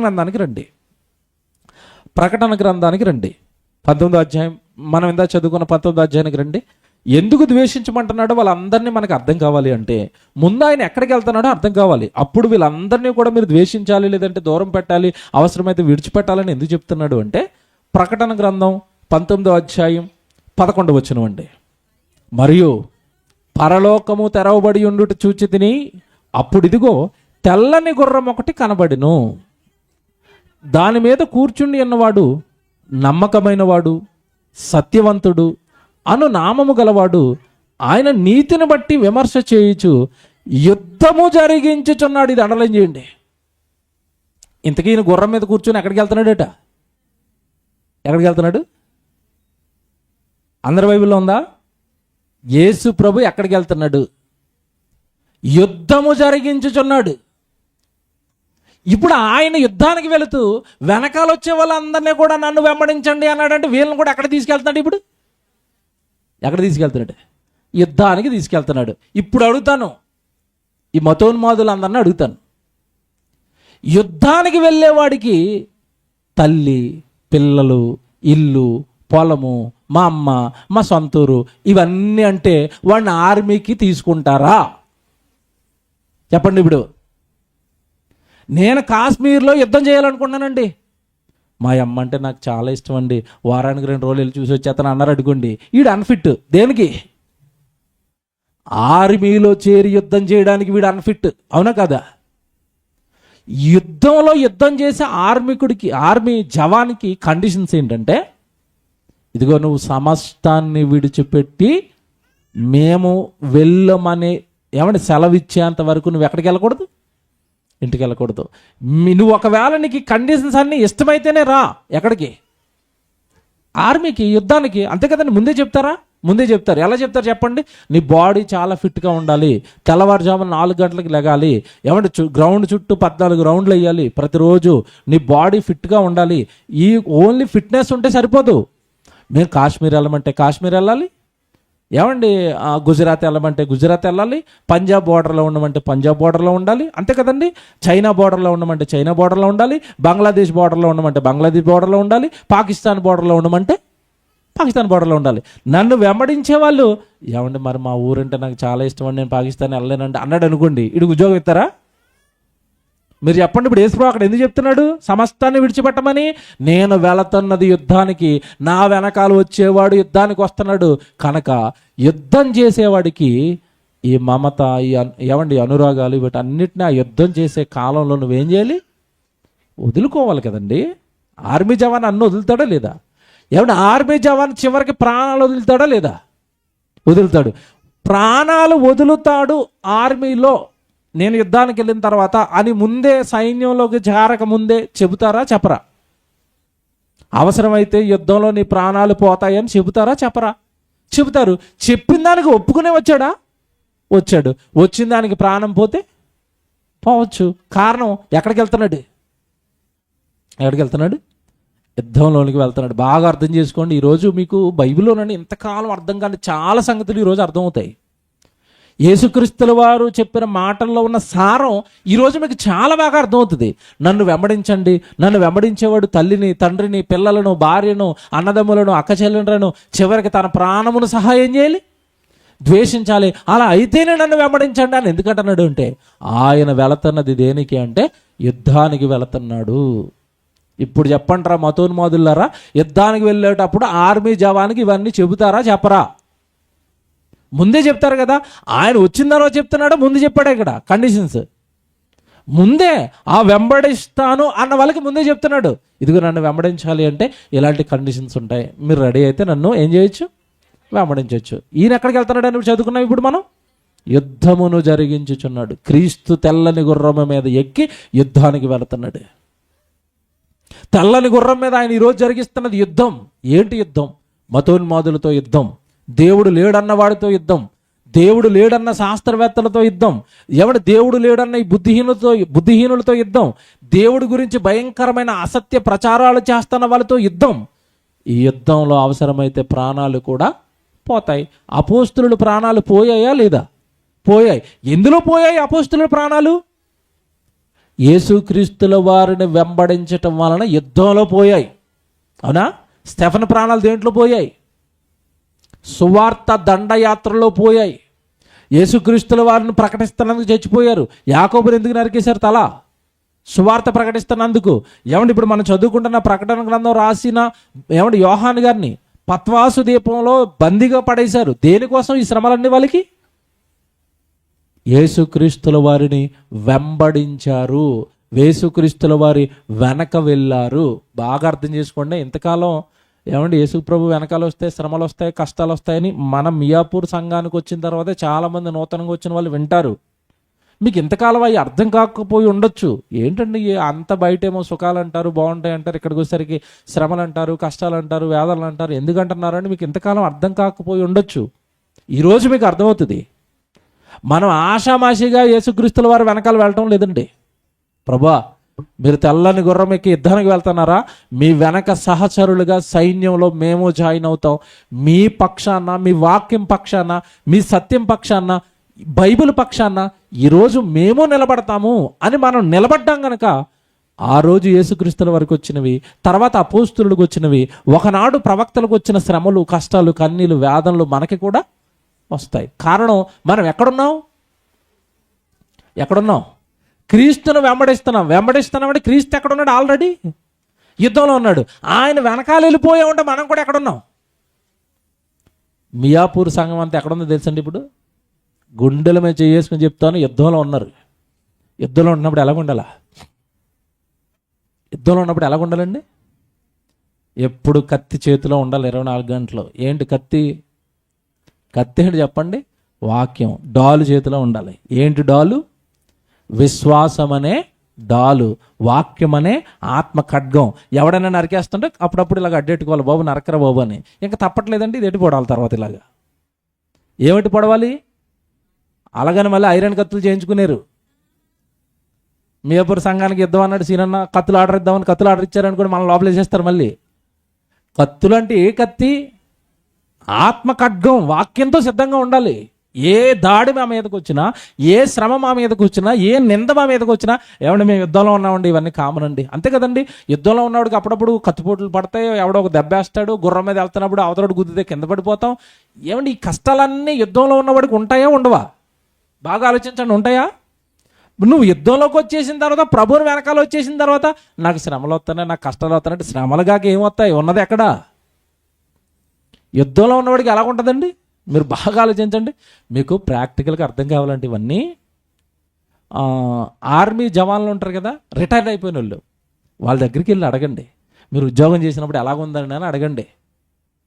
ఏం చెప్పాలి తమ్ముడు? నేను ఒక ఆయన అడిగాను, నాకు చాలా ఇంట్రెస్ట్ అండి. నేను ఇన్ఫోసిస్లో పనిచేసేటప్పుడు మా సెక్యూరిటీ వింగ్లో ఒక ఆఫీసర్ ఉండేవాడు, ఆర్మీ రిటైర్డ్. నాకు ఎప్పుడు గ్యాప్ వచ్చినా నేను అతని దగ్గరికి వెళ్ళిపోయేవాడిని అండి. వెళ్ళిపోయి నేను ఒకటే అడిగేవాడిని, మీరు ఆ కష్టాలన్నీ ఎలా భరించేవారండి? ఏమండి వాళ్ళ పరిస్థితి ఏంటో తెలుసండి? పాపం మంచులో డ్యూటీ పడితేనండి, మంచు పడుతూ ఉంటుందండి, మంచు గడ్డ కట్టుకుపోయి మంచు పడుతుందండి. మంచు పడుతున్నప్పుడు నెత్తి మీద టోపీ పెడతారు. టోపీ అనేసరికి మళ్ళీ క్లాత్ టోపీ అనుకుంటున్నారేమో. భయంకరమైన బరువు ఉంటుందండి ఆ టోపీ. ఆ బరువు కలిగిన టోపీ పెడతారు. దానికి తోడు ఒంటి మీద ఎప్పుడు కూడా బార్డర్లో ఉన్న వాళ్ళకి గన్ ఒకటి ఉంటుంది, దానికి సంబంధించిన బుల్లెట్లు ఉంటాయి. ఈ గన్ను, ఈ బుల్లెట్లు, ఈ టోపీ మోస్తూ పైన చలుకు తట్టుకోవడానికి ఎంత లావు స్వెటర్ ఒకటి వేసుకోవాలి పైన. ఇవన్నీ మోస్తూ నిలబడ్డానికండి వాళ్ళు వేసుకునే షూలు మనం వేసుకునే షూలు లాంటివి కాదు. ఎప్పుడైనా ఆర్మీ జవాన్లు వేసుకునే షూలు చూసారా ఎప్పుడైనా మీరు? ఆ షూ, అతను షూ వేసుకున్న తర్వాత కాలు మీద అలా కాలు వేసి తొక్కినా సరే అది వంగదు. అది లోపలంతా ఐరన్తో చేసిన షూ. అది పైన తోలు ఉంటుంది, లోపలంతా ఐరన్ ఉంటుంది. అదండి నిజంగా సుమారు కేజీన్నర ఉంటుందండి షూ.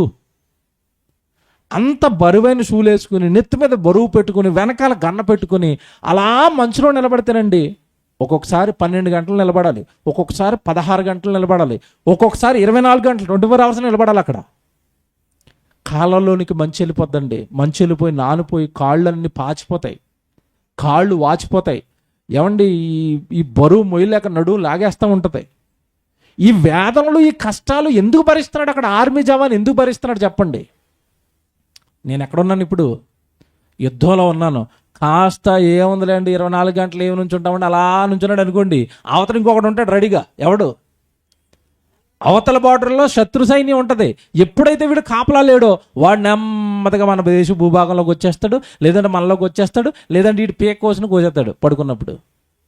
కనుక యుద్ధంలో ఉన్నప్పుడు ఎలా ఉండాలి?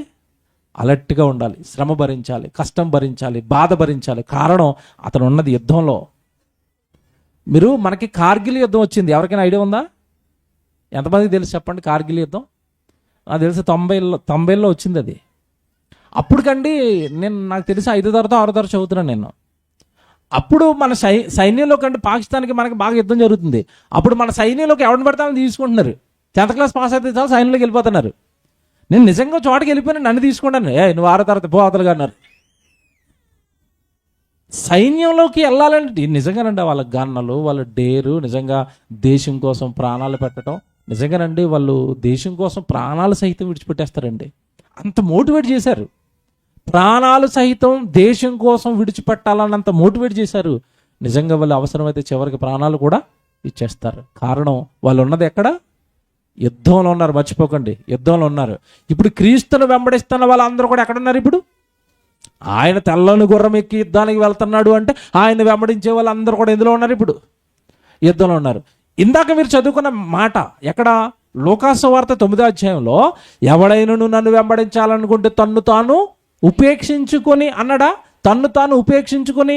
యుద్ధంలో ఉన్నవాడు చాలా ఉపేక్షించుకోవాలి, చాలా తగ్గించుకోవాలి. అతను ఏం తగ్గించుకోవాలి?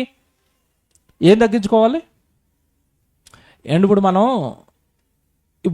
ఈ సమాజంలో ఉన్నాడండి, సిటీలో ఉన్నాడు, సెలవు వచ్చింది, సెలవు రోజు సినిమాకి వెళ్తానంటే వెళ్ళొచ్చు, సెలవు రోజు పార్టీకి వెళ్తానంటే వెళ్ళొచ్చు, సెలవు రోజు హోటల్కి వెళ్ళి బిర్యానీ తింటానంటే తినొచ్చు. ఆర్మీ జవాన్ తిరుగుతాడా? ఎందుకు తిరగడు? తిరిగే అవకాశం అతనికి లేదు. కారణం దేంట్లో జాయిన్ అయ్యాడు? ఆర్మీలో జాయిన్ అయ్యాడు. బాగా ఆలోచించాలి, ఇది పట్టుకోవాలి. ఆయన క్రీస్తును వెంబడిస్తున్న వాళ్ళు కూడా అదే. నువ్వు ఎక్కడ పడితే అక్కడికి, ఏది పడితే అది చేస్తాను, నేను లోకంలో ఉన్న వాళ్ళందరూ బ్రతుకుతున్నట్టుగా బ్రతుకుతానంటే నీ వల్ల కూడా కాదు. ఎందుకంటే నువ్వు వాటన్నిటిని విడిచిపెడితేనే నువ్వు ఎవరిలో నిలబడగలుగుతావు? క్రీస్తులో. కనుక బాగా ఆలోచించండి. ఆ వచనం, పరలోకంలో ఉన్న సేనలు ఆయన వెంబడిస్తున్నాయంటే ఎవరో అక్కడికి వస్తాను. ఇప్పుడు ప్రకటన గ్రంథానికి వచ్చేయండి. 13వ వచనం చదువుదాం ఇప్పుడు మళ్ళా. 13వ వచనం చదవండి. ప్రకటన గ్రంథం 19వ అధ్యాయం 13వ వచనం. ఆ రక్తములో ఉంచబడిన వస్త్రము ఆయన ధరించుకొని ఉండెను, మరియు దేవుని వాక్యము అను నామము ఆయనకు పెట్టబడి ఉన్నది. ఇదిగో పరలోకంలో ఉన్న ఒక సైన్యం, సేనలు శుభ్రమైన తెల్లని నారబట్టలు ధరించుకుని తెల్లని గుర్రములు ఎక్కి, చూసారా, వీళ్ళు కూడా ఆయన వేసుకున్నట్టే తెల్ల డ్రెస్సులు వేసుకున్నారట. తెలుపు డ్రెస్ అనగానే వైట్ బట్టలు అనుకోకండి. అయ్యాపార్థం చేసుకునే మన వాళ్ళు వైట్ దింపి వైట్కి రేటు పెంచేశారు. తెల్లని వస్త్రములు అనగానే పరిశుద్ధులు, వాళ్ళ పాపాలను కడుక్కున్నారు, పవిత్రులు అని అర్థం. తెల్లని వస్త్రములు అనగానే పరిశుద్ధులు. యేసుక్రీస్తుల వారు ఎలాగైతే తన రక్తంతో కూడిన వస్త్రాన్ని ధరించుకున్నాడో, వీళ్ళు కూడా తెల్లని వస్త్రములు ధరించుకుని గుర్రమునెక్కి క్రీస్తును వెంబడిస్తున్నారు. డ్రెస్ అక్కడ కలర్ అనగానే చాలామంది అపార్థం చేసుకున్నారు. రంగు గురించి మాట్లాడేది అక్కడ. తెల్లని వస్త్రములు అనగానే ప్రకటన గ్రంథం ఎప్పుడు కూడా రూపకలంకారంగా రాయబడింది. అక్కడ రాయబడిన పదం నుండి భావం తీసుకోవాలి, అర్థాన్ని తీసుకోవాలి. ఈ ప్రకటన గ్రంథంలో జరిగిన ప్రాబ్లం ఇదే. క్రైస్తవ్యంలో విచ్చలవిడి ఆచారాలు కూడా వాళ్ళు చేసుకున్న అపార్థాలే. ఎక్కడ బైబిల్లో బేస్ ఉండదు. క్రైస్తవులు అందరూ తెల్లబట్టలు వేసుకోండి, ఎక్కడుంది బైబిల్లో? ఎవరో తెల్లని వస్త్రాలను ఉంది, మన బట్టలు వేసుకోవాలి తెల్లవి అన్నాడు కనుక చేస్తాను. పోనీ మీ ఆలోచనలు మీవి, మీ విశ్వాసాలు మీవి. కానీ ఇక్కడ తెల్లని వస్త్రములు అనగానే మీరు అనుకున్నవి కాదు. యేసుక్రీస్తు చాలాసార్లు చెప్పాను నేను. యేసుక్రీస్తుల వారు, నేను గొర్రెలకు మంచి కాపరిని అన్నాడు. గొర్రెలకు మంచి కాపరిని అంటే ఏ గొర్రెలకి? మనం తినే గొర్రెలుగా? ఏ గొర్రెలు? గొర్రెలు అంటే ఎవరిక్కడ? మనం. ఇప్పుడు మీరు చూడండి, నేను గొర్రెలకు మంచి కాపరిని అనగానే ఏం చేశారంటే, మీరు యేసుప్రభు బొమ్మ చూడండి, ఏ బొమ్మ చూసినా యేసుప్రభు సంఖలో ఏం పెట్టారు? గొర్రె పిల్లని, చేతిలో కర్రని పెట్టారు. ఇదేట్రా బాబు ఇది? ఈ గొర్రె పిల్ల కాపరి ఆయన? ఏ గొర్రెలు కాపరి? మనుషులకు. చూసారా, వాక్యాన్ని ఇష్టం వచ్చినట్టుగా అర్థం చేసుకున్నారు తప్ప అక్కడ చెబుతున్న భావాన్ని తీసుకోలేకపోయారు. 1000 ఏండ్ల పరిపాలన అనగానే 1000 అంకి తీసేసుకున్నారు. 7 ఏండ్ల శ్రమలు అనగానే 7 అంకిని తీసేసుకున్నారు. ప్రాబ్లం అంతానంటే ప్రకటన గ్రంథాన్ని అర్థం చేసుకోలేకపోయారు. ఇక్కడ తెల్లని వస్త్రములు అనగానే మీరు బాగా ఆలోచించాలి. తెల్లని వస్త్రములు అనగానే నీతిమంతులు, పరిశుద్ధులు, యేసుక్రీస్తుల వారితో పాటు సైన్యంలో చేరి ఆయన ఏం చేస్తున్నారు? వెంబడిస్తున్నారు. వాళ్ళకి ఆయన పెట్టిన పేరండి పరలోకపు సేనలు అని పేరు పెట్టాడు. ఇక్కడ పరలోకపు సేనలు అన్న పదం ఉంది కనుక యేసుక్రీస్తుల వారు వెనకాల యుద్ధానికి వెళ్ళే వాళ్ళందరినీ ఎవరిని వేసారని చెప్పుకున్నాం ఇందాక? దేవదూతలను వేశారు. ఎందుకంటే పరలోకంలో సైన్యం ఎవరుంటారు? దేవదూతలే. ఇక్కడ పదం ఏముంది అక్కడ? పరలోకపు సేనలు. కనుక యేసుక్రీస్తుల వారు వెనకాల వెళ్తున్న వాళ్ళు దూతలే అనుకున్నారు. కాదు. యుద్ధానికి దూతలు ఎందుకు వస్తాయండి? యుద్ధానికి దూతలు వస్తాయా? యుద్ధం చేయవలసింది ఎవరు? యుద్ధం చేయవలసింది దూతలు కాదు, క్రైస్తవుడు, క్రీస్తును ధరించినవాడు. నువ్వు యుద్ధం చేయాలి, నువ్వు క్రీస్తు వెనకాల వెళ్ళాలి. అదేంటంటే అక్కడ పరలోకపు సేనలను ఉన్నాయి కదా అని అనుకుంటున్నారేమో. ఆ సేనలు ఎవరో అర్థం కావాలంటే కొంచెం కిందకి చదవాలి. అక్కడ చదువుదాం.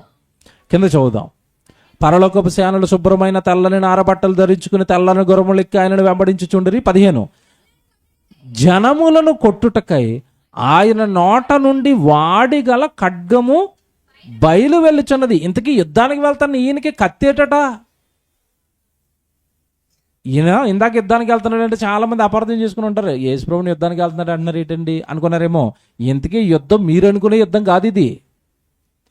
ఆ యుద్ధములో యేసుక్రీస్తుల వారి నోట నుండి వాడి అయిన ఖడ్గం వస్తుందట. ఏంట ఖడ్గం? వాక్యం అండి. అంటే యేసుక్రీస్తుల వారు ఏం చెప్పడానికి వెళ్తున్నాడు ఇప్పుడు? వాక్యం చెప్పడానికి వెళ్తున్నాడు. వాక్యం చెప్పడానికి వెళ్ళటం ఒక యుద్ధమా కాదా? ఎంత వ్యతిరేకత ప్రారంభమవుతుందండి, ఎంతమంది దూషిస్తారండి. మీరు ఈ హైదరాబాద్ మహాపట్నంలో కరపత్రాలు అట్టుకుని తిరగండి రోడ్ల మీద. ఎక్కడ నువ్వు ప్రకటించకు, యేసుక్రీస్తు ఒక మతం, అది విదేశీ మతం, ఇక మతం మార్చేసావా, అమ్మను మార్చేసావా, ఇక రకరకాల మాటలండి. మరి ఇప్పుడు ప్రభువును ప్రకటించడం అన్నా, సువార్త చేయటం అన్నా యుద్ధం కాదా? సభలు పెట్టే వాళ్ళకి తెలుసండి, సేవ చేస్తున్న వాళ్ళకి తెలుసండి, దేవుడి కొరకు సువార్తలకు వెళుతున్న వాళ్ళకి తెలుసండి, ఈ దేవుడి పని ఎంత భారమో, ఇది ఎంతటి యుద్ధమో చేసే వాళ్ళకి తెలుసండి. చేసే వాళ్ళకి తెలుసు, ఆ శ్రమలు ఓర్చుకుంటున్న వాళ్ళకి తెలుసు, ఆ శ్రమలు భరిస్తున్న వాళ్ళకి తెలుసు, ఆ కష్టాలు ఓర్చుకుంటున్న వాళ్ళకి తెలుసండి దేవుడి గురించి. నిజమేనండి, ఇది యుద్ధమే అని ఈరోజు నేను చెప్తున్న మాటలండి సువార్త పనిలో నలిగిపోతున్న వారికి బాగా అర్థమవుతాయండి. ఏమిటి యుద్ధంలో ఉన్నామా ఇంతకాలం మనం? అందుకా ఇన్ని శ్రమలు వస్తున్నాయి, అందుకా ఇన్ని కష్టాలు వస్తున్నాయి, అందుకా మనం ఇంత బాధ భరించవలసి వస్తుంది, ఇంత శ్రమ పడవలసి వస్తుంది. సువార్త ప్రకటన అనగానే యుద్ధం, దేవుని సేవ అనగానే యుద్ధం, దేవుడి సువార్త కార్యక్రమాలు అనగానే యుద్ధం, దేవుని ఎవడి సభలు అనగానే యుద్ధం. ఆ యుద్ధానికి యేసుక్రీస్తుల వారు ముందు సేనాధిపతిగా ఉంటే వెనకాల సైన్యం కావాలట. ఆ సైన్యం ఆయన వెనకాల వెళుతున్నారట. వాళ్ళట ఎంత బాగా చెప్పాడు చూడండి, ఇంత మీరు చదువుకున్న మాటలో, ఆయన వాక్యం అనే ఖడ్గముతో నోట నుండి వాడిగల ఖడ్గమును ఆయన బయలువెడలుచున్నది, ఆయన ఇనపదండముతో వారిని ఏలును. చూసారు దేంతో వెళ్తాడట? ఇనపదండం. ఏంట ఇనపదండం? వాక్యమే, ఆయనకున్న అధికారం.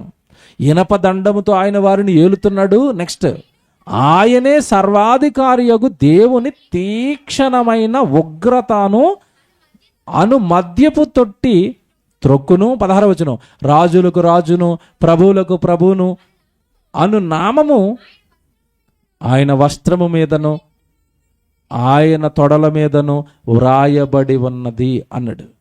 ఇదంతా మీరు మనసులో పెట్టుకుని యేసుక్రీస్తుల వారు చేస్తున్న యుద్ధం గురించి ఇక్కడ చెప్పాడు. ఇప్పుడు ఆయన వెనకాల వెళుతున్న వాళ్ళు ఎవరు, ఇంతకీ ఆ సైన్యం ఎవరు, ఆ సేన ఎవరు, ఆ పరలోకపు సేనలు ఎవరు అనేది మనకు అర్థం కావాలి అంటే ఇదే ప్రకటన గ్రంథంలో ఇంకొక అధ్యాయానికి వెళ్ళాలి.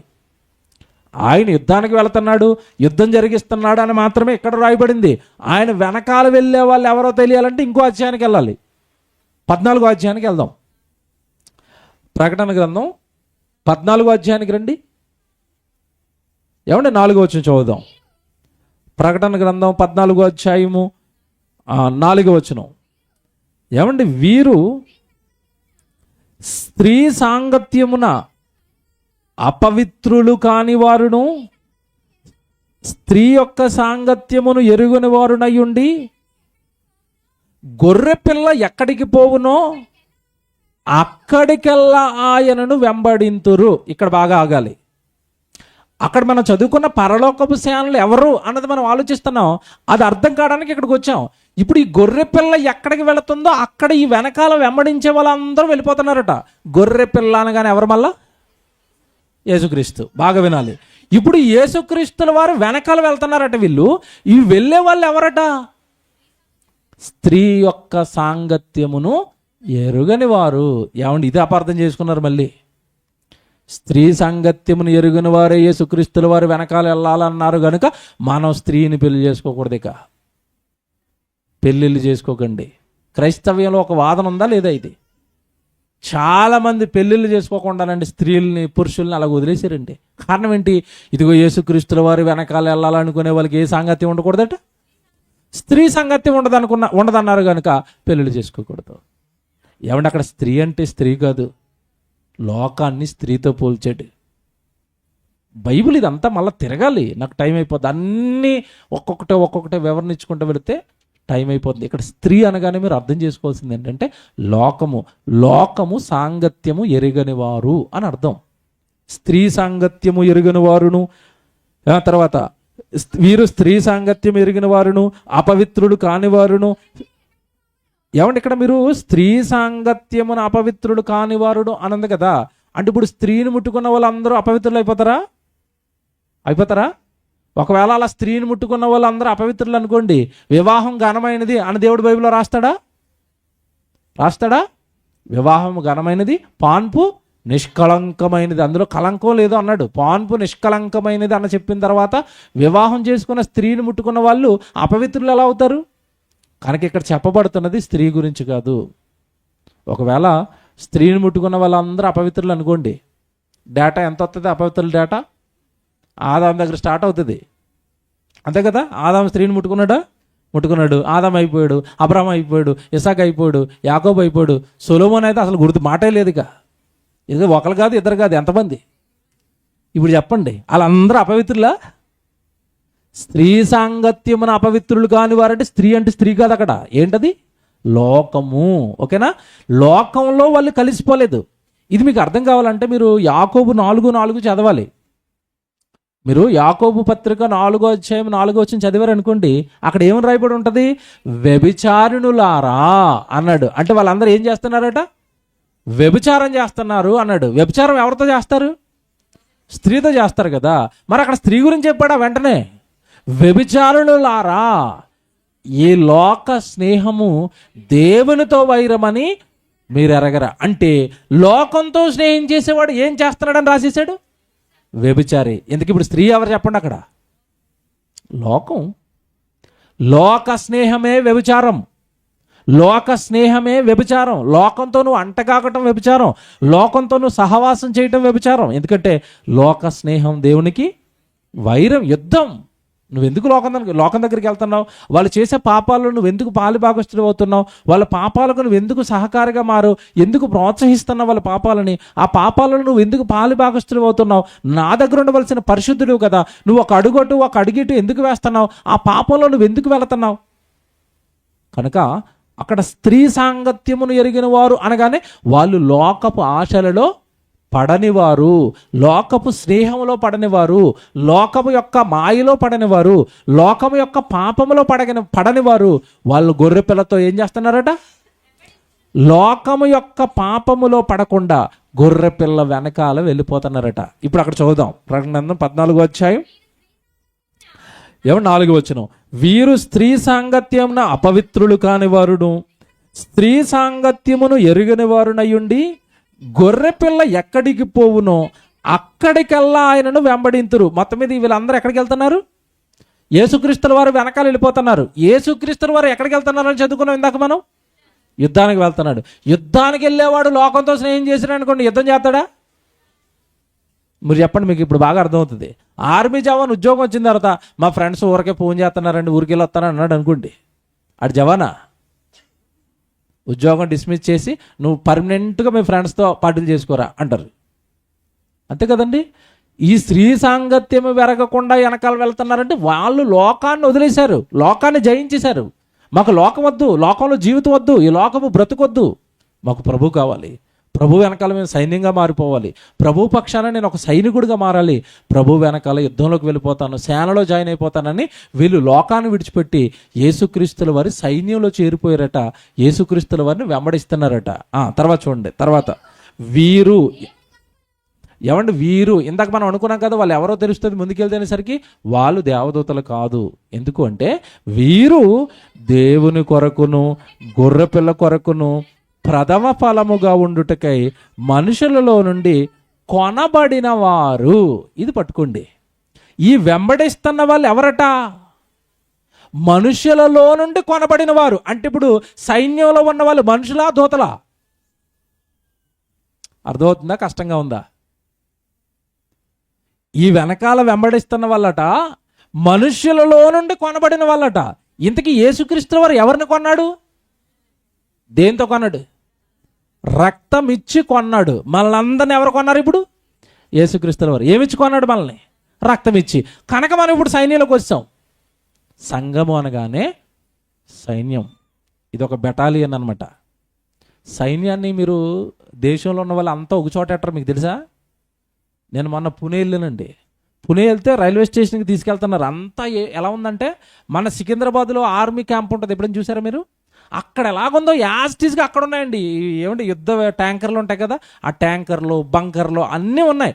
నేను నాకు డౌట్ అని ఇలా ఒకసారి కారు నుంచి బయట చూసేసరికి సికింద్రాబాద్లో ఉన్నానా పూణేలో ఉన్నానా అన్నట్టుగా ఉంది. అది సేమ్ యాస్టీస్గా ఇక్కడ వీధులు ఎలాగ ఉంటాయో ఆ వీధులు కూడా అలాగే ఉన్నాయి. అంటే సైన్యాన్ని కొంత పుణేలో పెడతారు, కొంత హైదరాబాద్ సికింద్రాబాద్లో పెడతారు, కొంత మరొక రాష్ట్రంలో పెడతారు, కొంత మరొక రాష్ట్రంలో పెడతారు. సైన్యం అంతా దేశం మొత్తం కూడా రిజర్వ్గా ఉంటుంది. బోర్డర్లో కొంతమంది ఉంటారు, లోపల కొంతమంది ఉంటారు. ఈ సైన్యాన్ని ఎప్పుడు వాడతారంటే ఎక్కడైనా విపత్తులు వచ్చాయనుకోండి. ఏం విపత్తులు? ఎక్కడైనా వరదలు వచ్చేసాయి అనుకోండి, వరదలకు సహాయం చేయడానికి ఎవరు వస్తారు? సైన్యం. వాళ్ళు ఎక్కడ ఉంటారు అనుకుంటున్నారు? మన మధ్యలోనే క్యాంపులో ఉంటారు. ఏదైనా ప్రమాదం వస్తే సహాయం చేయడానికి సైన్యం అది. ఎప్పుడు కూడా వాళ్ళు ప్రాణాలకు తెగించి సహాయం చేస్తారండి. వరదల్లో చూడండి, తాళ్ళు వేసుకుని వెళ్ళిపోతారు, బోట్లు వేసుకుని వెళ్ళిపోతారు. అంత ధైర్యం సామాన్య ప్రజలు చేయగలరా? చేయలేరు. వాళ్ళు ఎందుకు చేస్తున్నారు? సైన్యం ఎప్పుడు అంత అంత అంతలాగా ఎందుకు చేయగలుగుతుంది మీకు ఏమైనా తెలుసండి? వాళ్ళు వెల్ ట్రైన్డ్, వాళ్ళు అంటే బాగా శిక్షణ పొందారు. దేనికి? సహాయాలు చేయడానికి, రక్షించడానికి, ప్రాణాలను సైతం అడ్డు పెట్టడానికి వాళ్ళు బాగా శిక్షణ పొందారు. ఎక్కడ? క్యాంపులో, శిక్షణ క్యాంపులో. ఇప్పుడు క్రైస్తవులకి శిక్షణ క్యాంప్ ఏది చెప్పండి? సంఘం. ఇక్కడ మనం బాగా ట్రైన్ అవుతున్నాం. దేనికి? భవిష్యత్తులో ఎవడన్నా కత్తట్టుకొచ్చి మీరు యేసుప్రభుని మియాపూర్లో ఆరాధించారా, ముత్తూట్ ఫైనాన్స్ పైన నరికేతను అన్నాడు అనుకోండి. బాబు నరికే బాబు అన్నవాడు బాగా ట్రైనింగ్ తీసుకున్నాడు. అబ్బాబ్బాబ్బా నాకు అలాంటి అభిప్రాయాలు ఏమీ లేవండి, రేపు నుంచి ఉద్యోగానికి వెళ్ళిపోతాను, ఈ మియాపూర్ వంకే చూడండి అన్నాడు అనుకోండి. ట్రైనింగ్ లేదు. మరి ఈ మన కష్టం, ఈ ₹1000 కష్టం దేనికి? సంఘాన్ని ట్రైన్ చేస్తున్నాం. దేనికోసం? అవసరమైతే క్రీస్తు కోసం మనం ఏం చేయాలి? ప్రాణాలు పెట్టాలి, మనం త్యాగాలు చేయాలి. ప్రభు సైన్యంలో ఉన్నాం, మనం యుద్ధం చేయాలి, ఒంటిగా ఉండిపోకూడదు.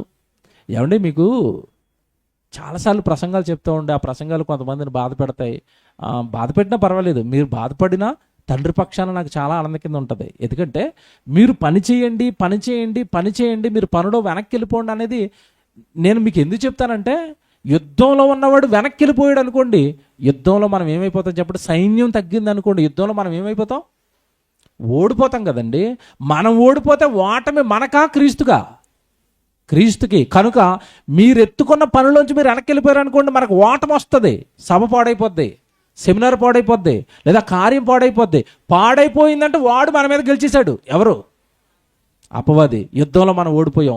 ఓడిపోవడానికి కారణం ఏంటంటే సైన్యం సరిగా రాలేదు. అందుకే మీకు చెప్తాం, మీరు ఎత్తుకున్న ఏ పనిలో నుంచి మీరు వెనక్కి వెళ్ళకండి. మీకు ఇచ్చిన పని మీరు చేయండి, మీకు ఇచ్చిన పని మీరు చేయండి. మీరు అక్కడ పని చేయలేదా, ఆ రూట్లో సైతాన్ కూడా వచ్చి అక్కడ ఏదో అలజడి చేసి ఆ సెమినార్నో, సభనో, వాక్యాన్నో ఏదో ఒక రకంగా డిస్టర్బెన్స్ చేస్తాడు. కనుక పని అనగానే మీరు ఇంతకాలం మీకు ఏం అర్థమైందో, పని అనగానే మీరు ఇప్పటి నుంచి ఏం అర్థం చేసుకోవాలి? పని అనగానే ఏం అర్థం చేసుకోవాలి చెప్పండి? యుద్ధం. సెమినార్కి వంట చేసే వాళ్ళందరూ ఏం చేశారు చెప్పండి? ఇలా వంట చేశానని అనకండి. ఏం చేశారో తెలుసా? మీ చేతిలో తిరుగుతున్న కత్తి, అది గరిటి కదా, అది ఏటది? కత్తి. రారా, ఈరోజు మేము చాలా మందికి వాక్యం చెప్తాం రా, ఆడి మీద కత్తి కసితో తిప్పాలా. ఎవరి మీద? సైతాన్గా ఊహించుకొని రారా, నేను బాగా వంట చేస్తాను, నీ మీద ఇద్దాం రా అనాలా. అంతే కదండి. కరపత్రాలు పంచే వాళ్ళు కరపత్రాలకు పంచినప్పుడు ఎలా ఉండాలి? ఎవడన్నా ఇక్కడ కరపత్రాలు పంచుతున్నాడు, రారా నేను పంచుతాను రా. యుద్ధం అది. కరపత్రాలు పంచడం యుద్ధం, వంటలు చేయటం యుద్ధం, సామాన్లు కడగటం యుద్ధం, నేను వాక్యం చెప్పడం యుద్ధం, సెమినార్కి డబ్బులు ఇవ్వటం యుద్ధం. ఏమండి సువార్తలో ఏమండి సెమినార్ కోసం మనం చేసే ప్రతి పని కూడా యుద్ధం అండి. ఇది మీరు నవ్వుకుంటారు. ఇప్పుడు ఒకటి చెప్తాను మీకు. ఆర్మీలో రిటైర్ అయిపోయిన వాళ్ళని నేను చాలా రీసెర్చ్ చేశానండి. నాకు చాలా ఇష్టం వాళ్ళంటే. ఒక పెద్ద ఆయన్ని అస్తమాటు గుచ్చుగుచ్చి అడిగానండి, నువ్వు సైన్యంలో ఏం చేసావు అని అడిగాను. చాలాడే యుద్ధం చేస్తారు, ఏం చేస్తారు అన్నాడు. అలా కాదులేండి, నాకు కొంచెం సమాచారం ఉంది, ఏం చేశారు మీరు అని అడిగాను. చాలా రోజులు విసుకున్నాడండి. లే యుద్ధం చేశాను నేను గన్నట్టుకుని నిలబడి ఉండి అన్నాడు. అలా కాదండి, అక్కడ డిపార్ట్మెంట్లు ఉంటాయట, మీరు ఏదో చేశారు నాకు చెప్పండి, చివరికి చెప్పాడని వంట చేశానని. నిజం. ఆర్మీలో ఉన్న వాళ్ళందరూ యుద్ధం చేస్తారా? వంట చేసేవాళ్ళు ఉంటారు, గడ్డాలు చేసేవాళ్ళు ఉంటారు, తెలుసా మీకు? బట్టలు ఉతికే వాళ్ళు ఉంటారు, ఇల్లు శుభ్రం చేసే వాళ్ళు ఉంటారు. ఆడు కూడా బయటకు వచ్చి ఏమంటాడు తెలుసా? ఆర్మీ జవాన్ ఇక్కడ ఇలాగ వేస్తాడు అంటే. ఇప్పుడు మీరు వంట చేసి కూడా మీరు ఏం చేయాలి? యుద్ధం చేసాం వాక్యం చెప్పేవాళ్ళు యుద్ధం చేశారు. ఏమండి అక్కడి నుంచి బండి మీద వంట సామాన్లు భోజనాలన్నీ పట్టుకొచ్చిన వాళ్ళు యుద్ధం చేశారు. సైతానుగాడి మీద యుద్ధం అంటే మీరు వెనక్కి వదిలేశారంటే మీకు ఏం అర్థమైంది చెప్పండి? ఛాన్స్ పోగొట్టుకున్నట్టు కదండి. యుద్ధంలో ఎవడైనా వెనక్కి వెళ్తారండి? ఈరోజు సెమినార్ జరుగుతుందంటే యుద్ధం జరుగుతుంది, డక్మని దూకేయాలి ఎవరి పని కాళ్ళు. ఇది మీకు అర్థమైతే దేవుడి పనికి దూరం కారు మీరు. ఇది మీకు అర్థమైతే దేవుడి సేవకు దూరం అవరు. ఇది మీకు అర్థమైపోతే క్రీస్తు కోసం సంఘంలో మనం చేస్తున్నది యుద్ధం, మనం పరలోకపు సైన్యం. ఎలా చెప్తారంటే ఇందాక అక్కడ చదువుకున్న మాట, వీరు మనుషులలో నుండి కొనబడిన వారు అన్నాడు. ఇది మనకి కొరింథీ పత్రికలో ఉంటుంది, తెలుసు కదా మీకు. ఇదంతా చదువుతారా? ఒకసారి చదవండి. అది కొరింథీయులకు రాసిన మొదటి పత్రిక 6వ అధ్యాయం 18వ వచనం చూడండి. కొరింథీయులకు రాసిన మొదటి పత్రిక 6వ అధ్యాయము 18వ వచనం. జారత్వమునకు దూరంగా పారిపోండి, మనుషుడు చేయు ప్రతి పాపమును దేహమునకు వెలుపల ఉన్నది కానీ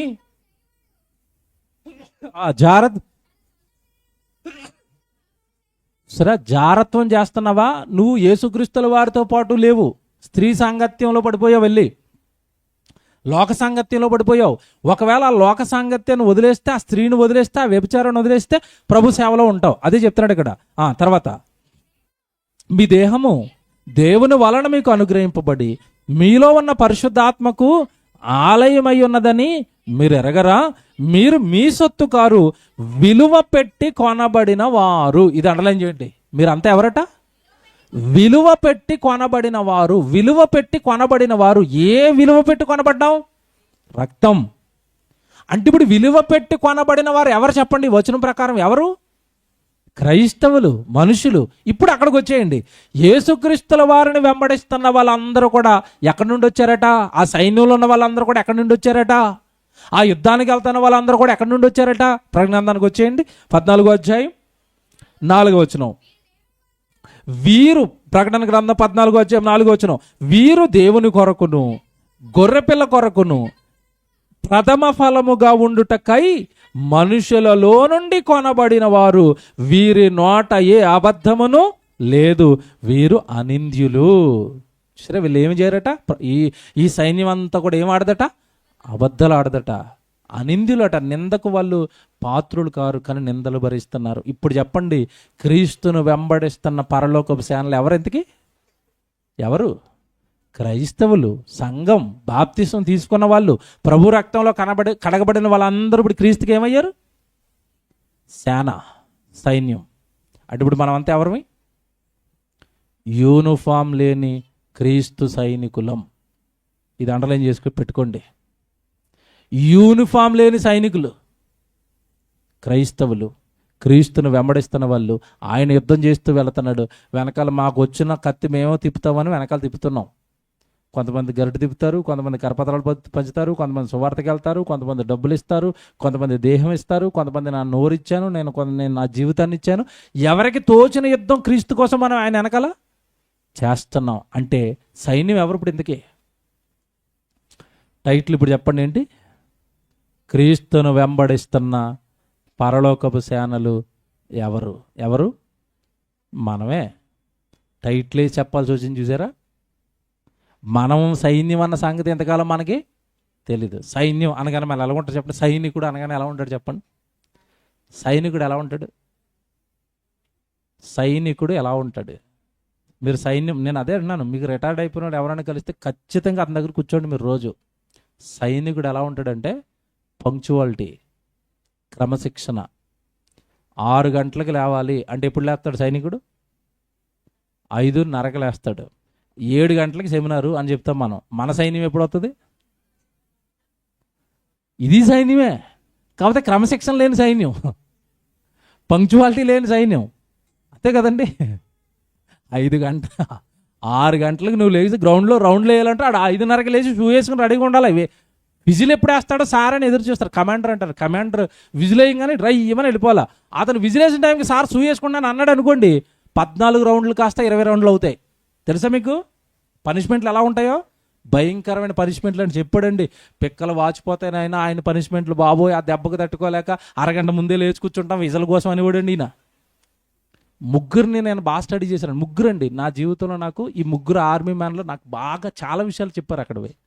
నాకు అక్కడ అర్థమైంది, అమ్మ ఇంత క్రమశిక్షణగా ఉండాలా, ఇంత స్ట్రిక్ట్గా ఉండాలా, ఇంత త్వరగా నిద్ర లేచిపోవాలా, ఇంత త్వరగా అనుకున్నది చేసేయాలా. ఇప్పుడు మనం సైనికులు అన్నప్పుడు మనకెంత ఉండాలండి? ఏమన్నా నేను అంటున్న మాట కదా, ఇది డైరెక్ట్గా రాశాడు దేవుడు బైబిల్లో. తిమోతికి రాసిన పత్రిక తీయండి. తిమోతికి రాసిన 2వ పత్రిక 2వ అధ్యాయం 3వ వచనం చూడండి. తిమోతికి రాసిన 2వ పత్రిక 2వ అధ్యాయం 3వ వచనం.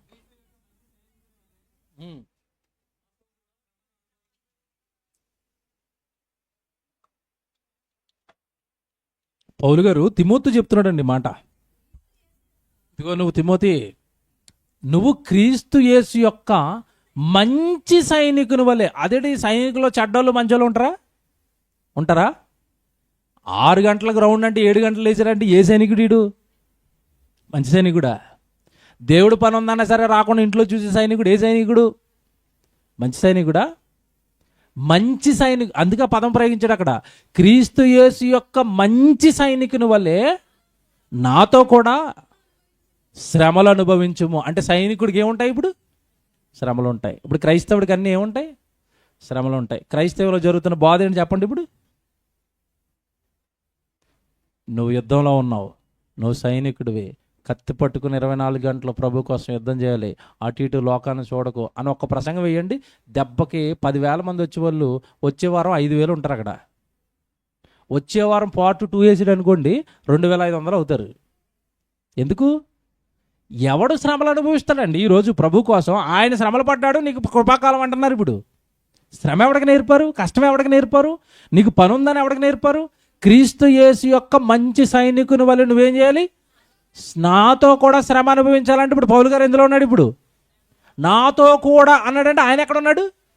ఆల్రెడీ నేను యుద్ధంలో మునిగిపోయాను, ఆయన పెద్ద బోర్డర్లో ఉన్నాను, కొంచెం నా వెనకాల నువ్వు కూడా మంచి సైనికుడు వల్లే. మంచి సైనికుడైనా ఎందుకన్నాడంటే, యేసుక్రీస్తుల వారి సైన్యంలో 11 మంది మంచి సైనికులు, ఒక దొంగ సైనికుడు. ఎవడాడు? వెనకాల వస్తున్నారంటే, అయ్యో ప్రభు నువ్వు ఎక్కడికి వెళ్తే అక్కడే నీ వెనకాల సైన్యం, మరి మేము పెద్ద మంది అన్నారు. అలాగే వెళ్ళనిచ్చారండి. వీడు నెమ్మదిగా మంచి సైనికుడు అనుకున్నాడు, మంచి సైనికుడుగా మారతాడు అనుకున్నాడు. ఇస్కరియోతు యోధ ఒక్కసారి లోకపు సాంగత్యం చేసి, లోకపు సాంగత్యంలో పడిపోయి, స్త్రీ సాంగత్యంలో పడిపోయి, వస్తున్నాను నీ వెనకాల ఎందుకు పదా అని వెనకాలే వస్తున్నట్టుగానే వచ్చి పక్కోడు గుండెల్లో దించరా కత్తి అంటే యేసుక్రీస్తుల వారు వెనకాల వేసాడు. వెన్నుపోటు పొడిచాడా లేదా? యోధ పొడిచాడు. బయటోడితో యుద్ధం చేద్దామనంటే యుద్ధం ఎవరితో చేశాడు చివరికి? వీడు మంచి సైనికుడా దొంగ సైనికుడు చెప్పండి? ఏమండి ఆ మధ్యకాలంలో ఏమండి మన సైన్యానికి సంబంధించిన ఒక ఆయన పట్టుకున్నారు. ఆయన పేరేదో ఉంటుందండి, మర్చిపోయాను నేను. అప్పట్లో ఆయన చాలా పెద్ద ఫేమస్ అయిపోయాడు. శత్రు సైన్యం పట్టేసుకుంది, ఆయన్ని బంధించేసింది. మన దేశానికి సంబంధించిన రహస్యాలు ఎక్కడ చెప్పేస్తారని సైన్యంలో ఉన్న వాళ్ళు దేశం అంతా కూడా భయపడిపోయారు. నిజంగా ఎంత గొప్పతనంటే, అతను ఎంత టార్చర్ పెట్టినా, ఎన్ని హింసలు పెట్టినా, చివరికి నేను చంపేస్తామన్నా దేశానికి సంబంధించిన ఒక్క విషయాన్ని కూడా వాళ్ళకి చెప్పలేదట. అతను విడిపించారు. మళ్ళీ నెమ్మదిగా మన దగ్గరికి వచ్చాడు, మన సైన్యంలోకి మళ్ళా కమాండర్. కనుక మంచి సైనికుడు అనగానే ఎప్పుడూ కూడా తను చేస్తున్న తన యుద్ధానికి, తన సైన్యానికి, సంఘానికి, జరుగుతున్న దేవుడి సేవకు, దేవుడి వాక్యానికి ఎటువంటి ఇబ్బంది కలగకుండా చూసుకునేవాడే మంచి సైనికుడు. పౌలు గారు అదే అంటున్నాడు, నువ్వు నాతో కూడా క్రీస్తు యొక్క మంచి సైనికుడు వల్ల నాతో నువ్వేం చేయాలి? శ్రమ అనుభవించాలి. ఇప్పుడు కింద చూడండి కండిషన్ చెప్తాడు సైనికుడు ఎలా ఉండాలో. సైనికుడు ఎవడును యుద్ధమునకు పోవునప్పుడు తన దండులో చేర్చుకుని వానిని సంతోష పెట్టవలనని ఈ జీవన వ్యాపారములలో, చూసారా, సైనికుడు దేంట్లో చిక్కుకోకూడదట? జీవన వ్యాపారంలో చిక్కుకున్న సైనికుడు ఇంక యుద్ధం ఏం చేస్తాడు? మీకు అర్థమైందా? విలువ పెట్టి కొనబడిన వారు సైన్యంగా సంఘంలోనికి నిన్ను కొనబడిన తర్వాత, నేను క్రీస్తు వాడిని, నన్ను క్రీస్తు కొన్నాడు, నేను క్రీస్తు కోసం యుద్ధం చేయాలని అనాలి. కనుక లోకంలో ఉన్న వాటి జీవనోపాధి వైపు వెళ్ళిపోయారట. ఏమంటే జీవనోపాధి వైపు వెళ్ళిపోతే ఇక్కడ యుద్ధం ఏడ జరుగుతుంది? జరుగుతుందా? సైన్యం ఉంటుంది కానీ ఏం జరగదు? యుద్ధం జరగదు. యుద్ధం చేయని సైన్యాన్ని ఏ సైన్యం అంటారు చెప్పండి? మంచి సైన్యమా? యుద్ధం అంటే మాకు భయం బాబోయ్ అన్నారు అనుకోండి, మంచి సైనికులా? అందుకే అంటున్నాడు, క్రీస్తు యేసు యొక్క మంచి సైనికుని వల్ల నువ్వేమనిపించాలి? శ్రమలు అనుభవించాలి. ఇప్పుడు క్లారిటీ వచ్చిందా? పరలోకములో ఉన్న సేనలు అనగానే ఎవరు? క్రీస్తుని వెంబడిస్తున్న సేనలు అంటే క్రైస్తవులు. ఇప్పుడు మీరు ప్రారంభంలో చదువుకున్న మాట చెప్పారు కదా, మతోన్మాదులు అపార్థం చేసుకున్నారు, మీకు అర్థమవుతుందని. ఇప్పుడు ఈ సేన సైన్యం అయినప్పుడు, జరుగుతున్నది యుద్ధం అయినప్పుడు, యుద్ధంలో ఉన్నవాడు తల్లిని, తండ్రిని, పిల్లల్ని, భూముల్ని, ఏమండి అన్నదమ్ములను, అక్కచెల్లెలను జ్ఞాపకం చేసుకుంటాడు అనుకోండి, యుద్ధం చేస్తాడా? మీరు చెప్పండి. అవతల వాడు యుద్ధానికి వస్తున్నప్పుడు ఏమన్నా యుద్ధం చేయాల్సిన వాడు కత్తోసారి ఇలా పెట్టుకుని మా అమ్మ జ్ఞాపకం వస్తుందండి అన్నాడు అనుకోండి, ఆడొచ్చి ఎక్కువ చేస్తాడు. అంతే కదండి. యుద్ధంలో ఉన్నవాడికి ఏమి జ్ఞాపకం రాకూడదు. ఏం జ్ఞాపకం ఉండాలి? ఎల్లప్పుడూ నేను ఈ యుద్ధంలో ఏం చేయాలి? గెలవాలి, గెలవాలి, గెలవాలి. ఏమండి, ఆర్మీ జవాన్కి 2 నెలలకు ఒకసారి ఇంటికి పంపుతారండి. పంపుతారా? పంపరా? పంపుతారు. అప్పుడు అమ్మని చూసుకోవచ్చా? చూసుకోవచ్చు. తల్లిని చూసుకోవచ్చా? చూసుకోవచ్చు. భార్యను చూసుకోవచ్చా? చూసుకోవచ్చు. ఎప్పుడున్నప్పుడు జ్ఞాపకం చేసుకోకూడదు. ఎప్పుడున్నప్పుడు కమిట్మెంట్తో ఉండాలి? యుద్ధంలో ఉన్నప్పుడు. యేసుక్రీస్తుల వారు చెప్పింది కూడా అదే. మీ తల్లిని, తండ్రిని నన్ను నమ్ముకున్న తర్వాత వదిలే అని అనలేదు ఆయన. తల్లిని, తండ్రిని మీరు ఏం చేయాలి? సన్మానించండి. కానీ నా పని చేస్తున్న టైంలో కష్టాలను మర్చిపోండి. ఇది న్యాయమే కాదా? మీరు చెప్పండి. యుద్ధంలోకి వెళ్ళిన తర్వాత సైనికుడిగా డ్యూటీ ఎక్కేసిన తర్వాత మా అమ్మ మా నాన్న అంటే గన్నుంది, యుద్ధం చేయట్లేదు, మా అమ్మ మా నాన్న అన్నాడు. ఏ సైనికుడు? అలాగే నీకు దేవుడు పని ఉన్నప్పుడు ఇవేమి జ్ఞాపకం రాకూడదు. తల్లి జ్ఞాపకం రాకూడదు, తండ్రి జ్ఞాపకం రాకూడదు, పిల్లల జ్ఞాపకం రాకూడదు. పని ఉన్నప్పుడు పనేమి లేదా? శుభ్రంగా పిల్లలతో ఉండండి, భార్యతో ఉండండి, పిల్లలతో గడపండి, భార్యకి వాక్యం చెప్పండి, పిల్లలకు వాక్యం చెప్పండి, కుటుంబ ప్రార్థన చేసుకోండి. ఖాళీగా ఉన్నప్పుడు ఈ సైన్యంలో యుద్ధంలో లేనప్పుడు సెలవిస్తాడు. అస్తమాట యుద్ధంలోనే ఉండమండి, ఆయన సెలవిస్తాడు కదా. ఇస్తాడు సెలవిస్తాడు. ఏమంటే మనందరికీ సెలవు ఉంటుందో ఉండదో మీరు చెప్పండి. ఆదివారం ఒక రోజు యుద్ధం, మధ్యలో ఎప్పుడైనా ఒక నెల అక్కడక్కడ సెమినార్ జరిగితే యుద్ధం. మిగతా రోజులు మీకు సెలవా కాదా? సెలవే. నాకు సెలవు ఉందా? సెలవు లేదండి. ఎవరి యుద్ధం పెద్దది చెప్పండి? సెలవు లేని యుద్ధం. ఇంట్లో ఏమంటే శుభకార్యం జరుగుతున్నా సెలవు లేని యుద్ధం అది. నేను కమిటెడ్, నేను ఒప్పుకున్నాను దానికి. నేనేమి అదేదో గొప్ప అని చెప్పట్లేదు, దానికి ఒప్పుకున్నాను. నేను వెళ్తాను తండ్రి, నీ వాక్యం పట్టుకుని వెళ్తానని వాక్యం నేర్చుకుంటాను. తొలినాళ్ళలో నా తండ్రికి మాట ఇచ్చాను, వాక్యం చెప్పే అవకాశం ఇస్తే మీరు ఎక్కడికి వెళ్ళమన్నా వెళతాను తండ్రి అని ఒప్పుకున్నాను. ఆ ఒప్పుకోలికి నేను కమిట్ వెళ్ళిపోతున్నాను అంతే. యుద్ధం, సెలవులు లేని యుద్ధం చెయ్యాలి. యుద్ధంలో ఉన్నప్పుడు అప్పుడప్పుడు దేవుడు ఏదో కరుణించి నెలలో 2 రోజులు 3 రోజులు సెలవు ఇచ్చేస్తాడు. అప్పుడు పిల్లతో ఆడుకుంటాం, భార్యతో ఆడుకుంటాం, చక్కగా అలా ఏదో అలా ఊరి మీద పడి అలా ఆ రోజు ఏదో సరుకులు కొనడానికి ఏదో అలా కుటుంబంతో గడుపుతాం, ఇంటికి తీసుకొస్తాం. సాయంత్రం అయ్యేసరికి మళ్ళీ ప్రార్థన టైం అవుతుంది. అయిపోయింది, సెలవు అయిపోయింది. మళ్ళీ ఎక్కువ యుద్ధానికి. యుద్ధం ఇది మళ్ళీ చెప్తున్నాను. క్రైస్తవ్యం అనగానే యుద్ధం. వెనక్కి చూడకండి. అటు ఇటు అవి చూసారు అనుకోండి, ఏమంటే యుద్ధం చేస్తున్న సైనికుడు టార్గెట్ని చూడాలి. అంతేనా? వీడిని ఎలా చేయిద్దాం, వీడిని ఎలా పేక్ కోసేద్దాం, వాడిని పేక్ కోసేసి ముందుకు ఎలా వెళ్దాం అని చూడాలి. అలా కాకుండా ఆడు యుద్ధం చేస్తాను కొంచెం అటు ఇటు చూసారనుకోండి, ఆడు మన పేక్ కోసేస్తాడు. అదే చెప్తున్నాను నేను. చాలామంది విశ్వాసంలో బలహీనలైపోవడానికి ప్రధానమైన కారణం ఇదే. దేవుడిలో ఉన్నప్పుడు దేవుడిలోనే ఉండు. అటు ఇటు ఎందుకు చూస్తున్నావు, అవి ఎందుకు ఆలోచిస్తున్నావు? కనుక ఇక్కడ మనం లోతుగా విషయాన్ని ఆలోచిస్తే, ఆ సైన్యంలో ఉన్న వాళ్ళందరూ కూడా అన్నిటినీ వదిలి యుద్ధం చేస్తున్నప్పుడు మీరు అన్నిటినీ, చివరికి నీ ప్రాణాన్ని సహా నువ్వేం చేయాలి? ద్వేషించాలి, విడిచిపెట్టాలి అన్నాడు. ఇది మీకు అర్థమైతే ఆ పరలోకపు సేనలు ఎవరో కాదు, భూమి మీద ఉన్న క్రైస్తవులు. ఆయన జరిగిస్తున్న యుద్ధం ఆత్మల రక్షణ యుద్ధం, సువార్త దండయాత్ర. ఇదంతా విన్నా మీకు డౌట్ ఉంటుంది అక్కడ.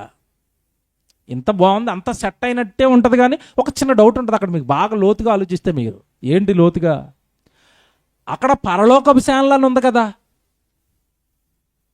మీరేమో మియాపూర్లో ఉన్న సంఘం అంటున్నారు ఏంటి, లేదా ఏదో వైజాగ్లో ఉన్న సంఘం అంటున్నారు ఏంటి, లేదంటే అక్కడ బెంగళూరులో ఉన్న సంఘం, పుణేలో ఉన్న సంఘం, ఇదంతా సైన్యం అంటున్నారు ఏంటి. అక్కడ ఏమని ఉంది? అక్కడ బైబిల్లో మనం చదువుతున్నప్పుడు పరలోకపు సేనలు అని ఉంటే మీరు భూమి మీద సేనలు చూపించారేంటి? కౌంటర్లు పడతాయి మీరు బయటికి వెళ్ళిన తర్వాత ప్రసంగాలు చేస్తే. నేను బాగా ఆలోచించుకుంటానండి వాక్యాన్ని. నేను ఒక సబ్జెక్ట్ చెప్పానంటే పిల్లలు అది ఎక్కడైనా చెప్పారంటే వాళ్ళు కౌంటర్ పడకూడదు, వాళ్ళు మాకు తెలియదు అన్నట్టుగా తలదించుకుని రాకూడదు అన్నట్టుగా నేను కష్టపడతాను వాక్యం విషయంలో. పరలోకపు సేనలను ఎందుకన్నాడు అంటే, మనమంతా భూమి మీద ఉన్న సంఘములోనికి చేరిన వాళ్ళందరూ కూడా పరలోకపు సేనలే. ఎలా చెప్తారా? మనం బాప్తిస్మం తీసుకున్నాము అంటే అర్థం ఏంటి? మనం ఎక్కడ జాయిన్ అయ్యామని చెప్పాడు దేవుడు. దేంట్లోకి జాయిన్ అయ్యాం? సంఘానికి మరొక పేరుంది, పరలోకపు రాజ్యం. తెలుసు కదా? సంఘానికి మరో పేరేంటి దేవుడు పెట్టింది? పరలోకపు రాజ్యం. సంఘంలోకి వచ్చావంటే నువ్వు దేంట్లోకి వచ్చావు? పరలోకపు రాజ్యంలోకి వచ్చావు. పరలోకపు రాజ్యంలోకి వచ్చావు అంటే పరలోకానికి రిజర్వేషన్ అయిపోయిందని అర్థం. అంతేనా? బాప్తిస్మం తీసుకున్న వాళ్ళందరికీ రిజర్వ్ అయిపోయింది. ఏం రిజర్వ్ అయింది? పరలోకం రిజర్వ్ అయింది. బాగా వినాలి. బాప్తిస్మము తీసుకున్నారు అంటే, సంఘములోనికి చేర్చబడ్డారు అంటే ఆటోమేటిక్గా పరలోకంలోనికి మీకు చోటు దక్కినట్టే. నికోదేముతో చెప్పాడు ఇది యేసుక్రీస్తుల వారు. నేను కొత్తగా జన్మించాలనుకుంటున్నాను అడగడానికి, కొత్తగా జన్మించాలని చెప్పిన సందర్భం మీరు చాలాసార్లు చదివారు. నేను పరలోకానికి వెళ్ళాలనుకుంటున్నాను, నేను ఏం చేయాలని నికోదేము అడిగినప్పుడు ఏం చెప్పాడు యేసుక్రీస్తుల వారు? ఒకడు నీటి మూలంగాను ఆత్మ మూలంగాను జన్మించితేనే తప్ప వాడు పరలోక రాజ్యములో ప్రవేశింపడు. అంటే నీటి మూలంగా ఆత్మ మూలంగా జన్మించాడు అంటే ఎందులోకి ప్రవేశించాడు? ఇప్పుడు పరలోకపు రాజ్యములోనికి ప్రవేశించాడు. ఇది మీకు అర్థం కాదు, ఒక ఉదాహరణ చెప్తాను. ఈరోజు డేట్ ఎంతండి? 26 డేట్ అండి. రేపు ఉదయం ప్రయాణం ఉంది. రేపు ఉదయం 9 గంటలకి నేను సికింద్రాబాద్లో ట్రైన్ ఎక్కుతాను. రేపు సాయంత్రం నాకు రాజమండ్రిలో సభ ఉంది. బాగా వినండి. రేపు సాయంత్రం రాజమండ్రిలో సభ ఉంటే నేను రేపు మార్నింగ్ ట్రైన్ ఎక్కుతాను. ఓకే? ట్రైన్ ఎక్కానా ఇంకా ఎక్కలేదా? ఎక్కలేదు. ఎక్కకుండానే నాకు అక్కడ రిజర్వేషన్ అయిపోయింది. తెలుసా మీకు? రిజర్వ్ అయిందా? నాకు రిజర్వేషన్ అయిపోయిందంటే అర్థం ఏంటంటే, రేపు ప్రయాణించే ఆ ప్రయాణం, ఆ ట్రైన్లో ఏదైతే ఉందో, ఆ బోగి ఏదైతే ఉందో, ఆ సీట్ ఏదైతే ఉందో, నేను ఎక్కకపోయినా సరే అది నాదే. అవును కదా? ఎవడైనా కూర్చుంటాడా దాంట్లో? కూర్చోడు. ఎందుకు కూర్చోడో చెప్పాలా? రిజర్వ్ అయిపోయింది. ఎప్పుడైంది? రేపా? ముందే అయిపోయిందా? ముందే అయిపోయింది. ఇప్పుడు నేను మియాపూర్లో ఉన్నాను, రేపు ఎక్కుతాను, కానీ ముందే సీట్ నా కోసం రిజర్వ్ అయిపోయింది. ఇప్పుడు బాప్తిస్మం తీసుకుని సంఘంలోకి చేరాడంటే వీడికి రిజర్వేషన్ అయిపోయింది. ఎక్కడికి? పరలోకానికి. కానీ ఎప్పుడు వెళ్తాడు? నేను రేపు వెళ్తాను, మీరు చచ్చిపోయిన తర్వాత వెళ్తారు, లేదా యేసుప్రభు వస్తే వెళతాం. అంతే కదండి? రిజర్వేషన్ అయితే అయిపోయింది.